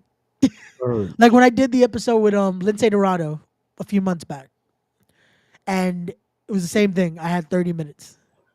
And at 27, I'm like, hey, let's start wrapping this up. Like, no, keep going. You sure? Yeah, let's keep going. You the And the man. episode ended at like 45, 46 minutes. You let me know when to stop. No, Listen. yeah. And I was Oh, like, bro, to me, it's like, again, I work with what I can get. yeah. I respect And the I time. just with Sammy, it's one of those things of as much as I would take those 5 minutes, I want to earn that a 30-minute episode could at least happen. At least 30. Because with 30, I can ask the questions I want to, plug whatever the fuck he has coming on, and it doesn't feel like I'm rushing just to get something out. You know? Word. Where It's he has time to elaborate instead of just a yes no type of question, you know? got Because you. 5 minutes, he can't tell a story with that. He can't feel like it's a conversation. Because five Word. minutes, yo, just us talking about 5 minutes went away. Done. You know? Yeah. Like, that's why I like episodes like that, that even if, again, it's short, you get a lot of knowledge out of fucking 30 minutes. I want to make it special for both of us. Yeah. And bro, especially Listen, that this 30. is the guest. Like I could be happy with that. Like fuck. I've done 200 at this point. I'm at 219. Yeah, 219 episodes in. Damn. Like, and to me, I could do Sammy, and then I'm like, you know what? I think Respect the Craft did it. I think we're Highlight. good. Highlight. Like, and it's, again, I've had great people on the fucking show. I had people I never thought I would have. Like, I've had amazing guests on there. Shit. Even talking to my boys. Like, having my best friend on there for episode 100. That shit was great. Having people that I've gotten trained by, people that I've been around, getting to promote these shows have been awesome. But that is the guest that, like, me being a little bit of a mark, that's the guy I wanted there.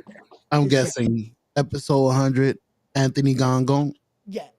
Ooh. See, Show has been watching the product. He knows. You He see? knows who my friend is. I got it. Mr. Gangon. Yeah, that is my best friend right there. Shit, I have the fucking the tattoo to prove it, because Dope. has been my guy. But yeah, that was episode 100, and again, that was special for so many other reasons. But that's what the podcast has been. It's never been. This is something else, and that's something I would have brought up yesterday, but I didn't want to be like that because there's a bunch of amazing people. But when it comes to creatives as well, there's a lot of people that they do it for the likes and they do it to put themselves over.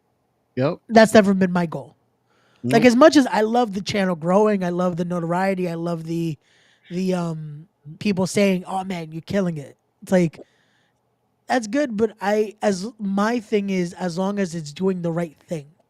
Like if I'm putting something over, I'm pushing a product, I'm doing this, then that's my win. Like the channel's never been to get over.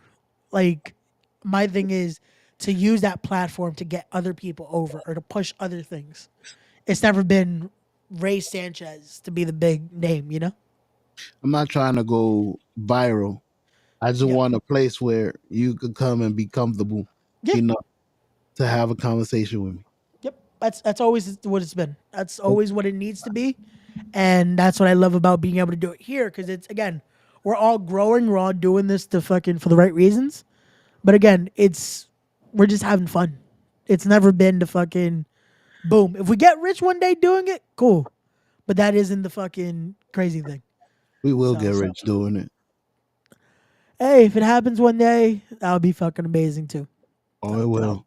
I I know for a fact. You see, we're gonna be great. Everybody's gonna be set. We're gonna be like the AMP. We're gonna have a mansion where we go to stream. We got a streaming studio. Shit, we gotta start figuring that out like we did when y'all came to my house. Be able to do it at least once a month, like a studio over there in Brooklyn or somewhere where I could come out. We could all meet up in the studio for like 2.5 hours, rent it out. That's yeah, that's something we're all looking into. I would love to be able to do that more because the vibe of doing it in person was Yeah, so different, man. you Like build a that little shit. bond with your team too. Yeah. It's a whole different environment. It's a whole different atmosphere. And it's something that hopefully again one day we could do. But till then, this works. We're always growing. We're always changing it up.